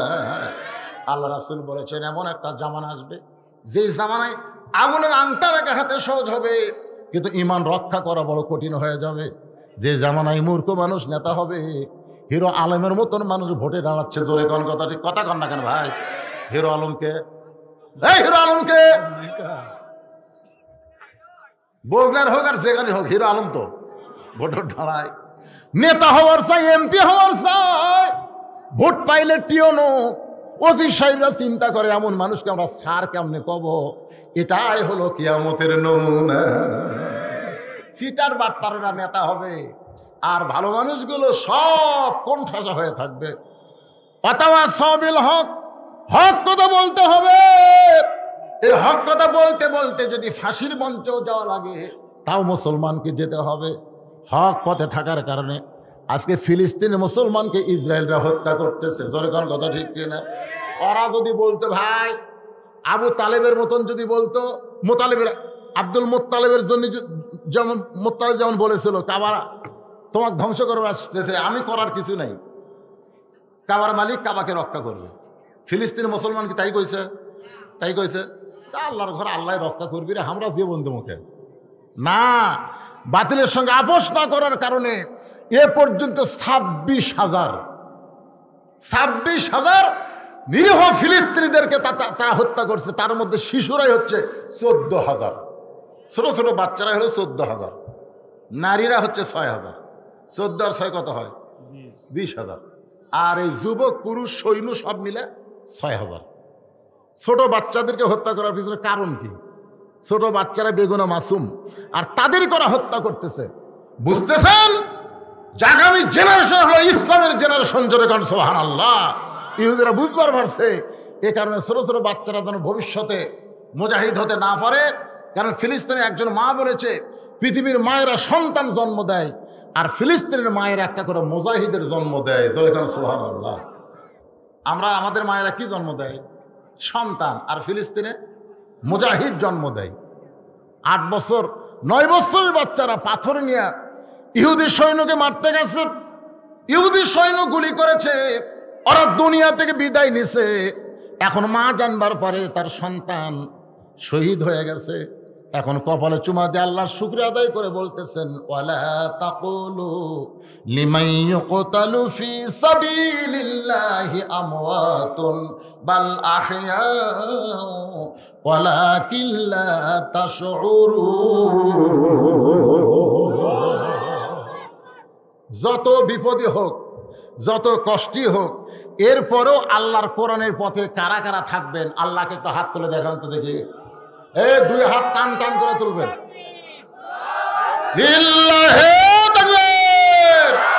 হাত নামান। দরকার হলো জীবন দিব, কিন্তু ইমান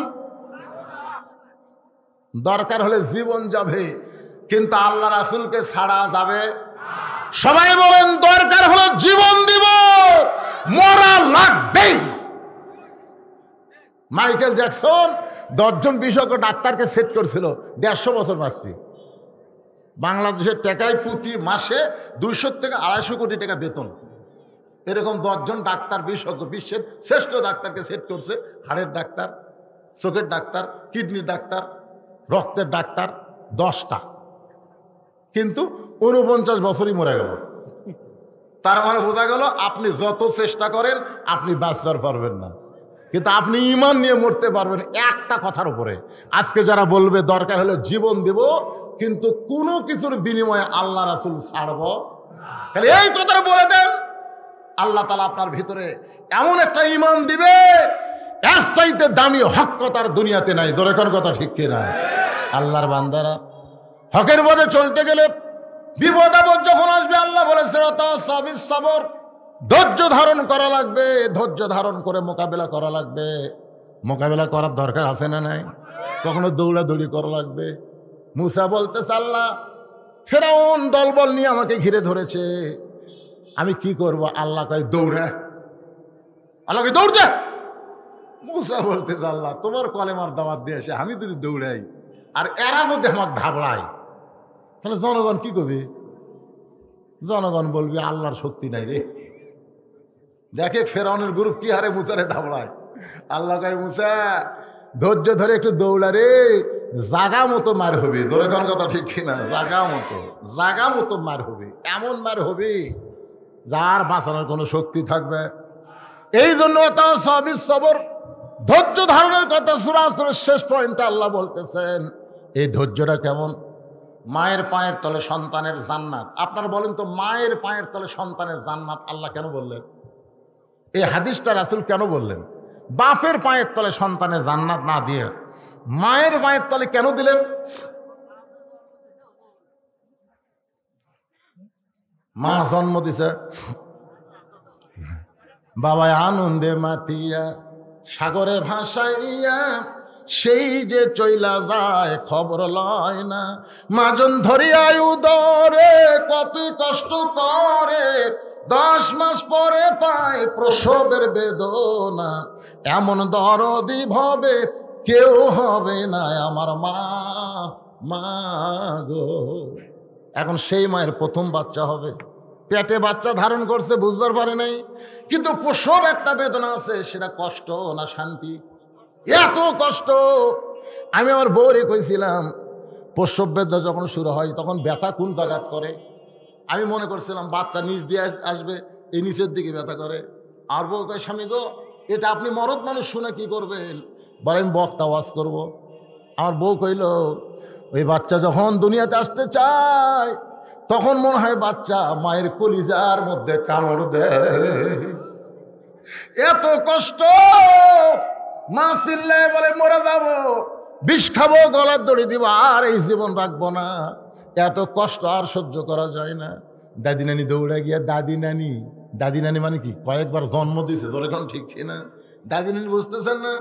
দৌড়ে গিয়া নরম কাপড় পানির মধ্যে চুবড়াইয়া কপালে দিয়া বলে, ধৈর্য ধর, কথা হয় সবে সবর, ধৈর্য ধর, ধৈর্য ধর, মা হবি, পায়ের তলে সন্তানের জান্নাত আল্লাহ দিবে, এইটা এমনি এমনি হবে না রে, ধৈর্য ধর। অনেক বোঝানোর পরে যখন কানবার চাই, দাদি বলতে দাঁতে কামড় দে, দাঁতের উপরে দাঁত দেখ, কামড় দে, কান্দিস না, চিল্লাস না, মানুষ তো দুর্নাম করবে। এখন এত কষ্ট, দাঁতের উপর দাঁত দে, মা ধৈর্য ধারণ করে, জীবন মনে হয় চলে যাবে। এই ধৈর্য ধরার কারণে এক সময় বাচ্চা প্যা করে কান্না দেয়, মা সাথে সাথে বেহুশ হয়ে যায়। মা যখন বেহুশ হয়ে গেছে, ওই বাচ্চাটারে গোসল করায়া পরিষ্কার করে এনে মায়ের বুকের উপর যখন দেয়, ওই বাচ্চার দেহের পরশে আল্লাহ তাআলা মায়ের হুঁশ ফিরাইয়া দেয়। মা তখন বাচ্চাকে মুখের কাছে নিয়ে একটা চুমা খাবার চাই।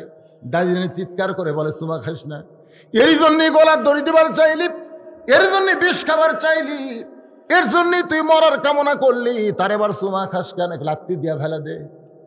মা বলে, দাদি নানি গো, কষ্টের পরে এমন শান্তি হবে। এই বাচ্চা যখন আমার বুকের উপরে উঠছে, আমি যখন হাতটা মুখের কাছে নেই, আমার প্রসব বেদনা সব আমি ভুলে গেছি। একটা বাচ্চা পাওয়ার পরে মা যেমন তার সমস্ত কষ্টের কথা ভুলে যায়, আজকে বাংলাদেশে হকের পক্ষে যারা কষ্ট করতেছে, আল্লাহ বলে ধৈর্য ধরে কর্ম কর। একদিন বাংলার আকাশে কলেমার পতাকা যখন উড়বে, আল্লাহর কোরআনের যখন বিজয় হবে, সন্তান বুকে পাইলে মা যেমন খুশি হয়, মুসলমানেরা তেমন খুশি হবে। তাহলে ধৈর্য ধরার দরকার আছে না নাই? অনেকের নাই। ওই যে আমি দেখলাম দরজাত, ওই যে ওদের শুরু করা খাড়া আছে, ওরা ধৈর্য ধরে দাঁড়িয়ে আছে, আর আপনাদের মধ্যে কিছু কিছু অধৈর্য। আর যে কতক্ষণ হবি রে? না, আমার ঘড়ি কাছে আছে ভাইজা, আমি জানি 2 ঘন্টা করলে হবে না। ভাই বলছে 3 ঘন্টাও না, 2 ঘন্টাও না। আমি এইটা দেখেই তো আলোচনা করতেছি।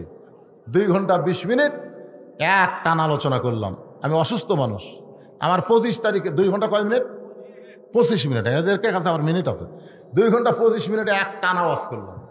আপনারা শুনলে কষ্ট পাবেন। 25 তারিখে আমার মা দুনিয়া থেকে চলে গেছে। চলে যাওয়ার পরে আমার মন এতভাবে ভেঙে গেল, আমার ওয়াজ করার মতন কোনো শক্তিই ছিল না। যাদের মা নাই তারা বুঝতেছে, মায়ের মতন আপন কেহ নাই রে দুনিয়ায়, মা জননী নাই রে যাহার এই দুনিয়ায়, তাহার কেহ নাই, মায়ের মতন আপন কেহ নাই রে দুনিয়ায়। মায়ের ওয়াজ করি, কি বলবো প্রসবের কথা। আমার দাদি কইছে, ভাই রে, তোর টাইনা বার করতে তোর মাথা লম্বা হয়ে গেছিল রে, পরে তোর মাথা থাবড়ে থাবড়ে আমরা গোল করছে। কি বলবো প্রসবের কথা, মা বিনে সেই ব্যথা, কেউ তো বুঝিবে না।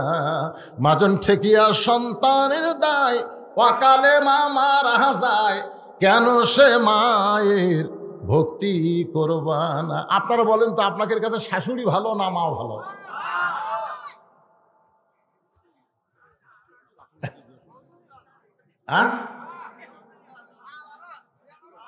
এই ফরজ আর নফলের মধ্যে কম বেশি নাই।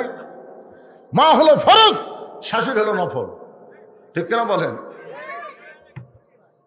ইব্রাহিম আলাইহিস সালাম একবার ইসমাইল আলাইহিস সালাম বাড়িতে গেছিল, দরজার ডাক দিয়েছে, বাবা ইসমাইল বাড়িতে আসো, আমাদের জাতির পিতার ওয়াজ। ইসমাইল বউ, কে কে রাখে, কে রাখে? ইব্রাহিম চুম করছে, কে রে? বেটার বইয়ের যদি গলা এরকম চাচার লাগাল হয়। আমার ইসমাইল তো খুব একটা শান্তির নাই। যে বাড়ির মেয়েরা জোরে কথা কয়, ওই বাড়ির মরদেরা শান্তির নাই। জোরে করার কথা ঠিক কিনা? আমাদের জাতির পিতা মন খারাপ করে যাওয়ার সময় রাস্তায় এক মানুষকে দেখা হলো, বলে আমার নাম হলো ইব্রাহিম, আর ওই বাড়ি হলো আমার ছেলে ইসমাইলের বাড়ি। দেখা করবো আইছিলাম, ছেলের সঙ্গে দেখা পেলাম না, তা আমি চলে যাচ্ছি, ভাই আমার একটা কথা ছেলেকে বলো। তো লোকটা বলে, হুজুর কি কথা? বলে তাকে শুধু বলবা সে যেন চৌকাট পাল্টায়। কি পাল্টায়? চৌকাট পাল্টায়। এইটুকু বলে চলে গেলেন। কয়েকদিন পরে ইসমাইল আলাইহিস সালাম আসার পরে লোকটা বলতেছে, আপনার বাবার সঙ্গে আমার দেখা হলো। সঙ্গে সঙ্গে ইসমাইলের কি কান্না, কান্দা কি করবেন, আপনি দেখা তো পাইনি। তা আমাকে একটা ওসিয়ত করে গেছে, আপনার ঘরের চৌকাট পাল্টান লাগবে। চমকে উঠলি, চৌকাট পাল্টান লাগবে? মারাত্মক কথা। ঘরের চৌকাট কোনটা ঘুম ধরছে রে? দেখি যায়, দেখি তো। ইসমাইল বুঝতে পারছে, বাপও যেমন বেটাও তেমন। বউ যেই দরজা খুলছে, কোনো কথা নেই, তুই তালাক। বউ কয়, আমারে তালাক দিলে কেন? তোকে তোর মাও তালাক। আমার মাও তালাক দিলে তো 14 গোষ্ঠী তালাক। এখন আপনারা বলবেন, হুজুর বউ তালাক দেওয়া যায়, কিন্তু মাও? আপনি কোন তো, বউ যদি তালাক দেন আপনার শাশুড়ি থাকবি? আপনি বউ ছাড়িয়ে দেন, শাশুড়ি দেখবেন, আম্মা আম্মা মুরগির গোস্ত তো ভাত খাম আম্মা। শাশুড়ি ঝাঁটা পারবে, আমার মেয়ে তোর বউ নেই, তোর কিছু শাশুড়ি রে। বউ ছাড়ে দেয়, শ্বশুর যদি সালাম দেন, সালাম আব্বা কেমন আছেন? শ্বশুর কি করবে, এই আমার মেয়ে তোর বউ নাই, তোর কিসের শ্বশুর আমি? তার মানে বউ তালাক দিলে অটোমেটিক 14 গোষ্ঠী তালাক হয়ে যায়। তালাক মানে কি? বিচ্ছিন্ন করা। ধরে কোন কথা ঠিক কিনা? আমার মুরব্বী বলতেছে, শাশুড়ি মা দুটো এক না, দুটো এক না। মা হলো ফরজ, শাশুড়ি হলো নফল। ফরজ আদায় করার পরে আপনি নফল আদায় করলে সওয়াব পাবেন, কিন্তু ফরজে বাদ দিয়ে নফল আদায় করবেন, সওয়াব হবে? পাপ হবে। এই জন্যে আপনাদেরকে আমি বললাম, মা না শাশুড়ি, আপনারা সবাই। এই আমার এক ভাই দেখি যে হারে কইছে মা, আজকে আমি বুঝতেছি বহুদিন আমার মা, আমি কোনোদিন বলিনি অসুস্থ। বউকে বলেছি, চেতন থাকো গো, আজকে 2টার মধ্যে বাড়িতে আসবো। কিন্তু আল্লাহর কি কাম, কোনোদিন বউরে চেতন দেখলাম না। আমার মা যে ঘরে ঘুমায়, ওই জানলার পাশে মাকে ডাক দেবো না যায়, হাঁটিয়ে যায়। মা আমার জুতার শব্দ শোনা কয়, বাবা আমি চেতন আছি রে। দরজা খুললেই বলে, মা তুমি কেমনে চেতন থাকো? বলে, তোর বউকে বলে গেছিস না 2টার দিকে আসবো, তোর বউ চেতন থাকা পারবি না, দেখে আমার কষা। এই দিন আমি চেতন আছি বাবা। আমি করলাম, তোমার চোখত ঘুম ধরে না? মা কয়, ওয়াজ করে বেটা বাড়িতে আসবে। এইটা জানার পরে মা কোনোদিন ঘুমাই কে? আমার সেই মা আর নাই, আমার সেই মা চিরদিনের জন্য বিদায় হয়ে গেছে। আমার দোতলা ঘরে মা ছিল, আমি সেই মাকে টেনে নিয়ে মাটির গর্তে নামাই দিছি। লেবের মধ্যে মাথা ঢুকে আমার চোখের ঘুম ধরে না। বারবার মায়ের কবরের কাছে যাই, হুজুর হওয়ার পরেও ধৈর্য ধারণ করতে পারতেছি না, কারণ মায়ের মতন আপন কেহ নাই রে দুনিয়ায়। ভাইজান, এত অসুস্থর মধ্যে মনের মধ্যে অসুস্থ হওয়ার কারণেও আপনারা যে লম্বা টাইম ওয়াজ শুনবার চাইছেন, আল্লাহ যে আমাকে করার তৌফিক দিল, আল্লাহ পাক আমার মাকে, আপনাদের যাদের মা বাবা মারা গেছে সবাইকে আল্লাহ তাআলা জান্নাতি কবুল করুক। জোরে কোন আমিন।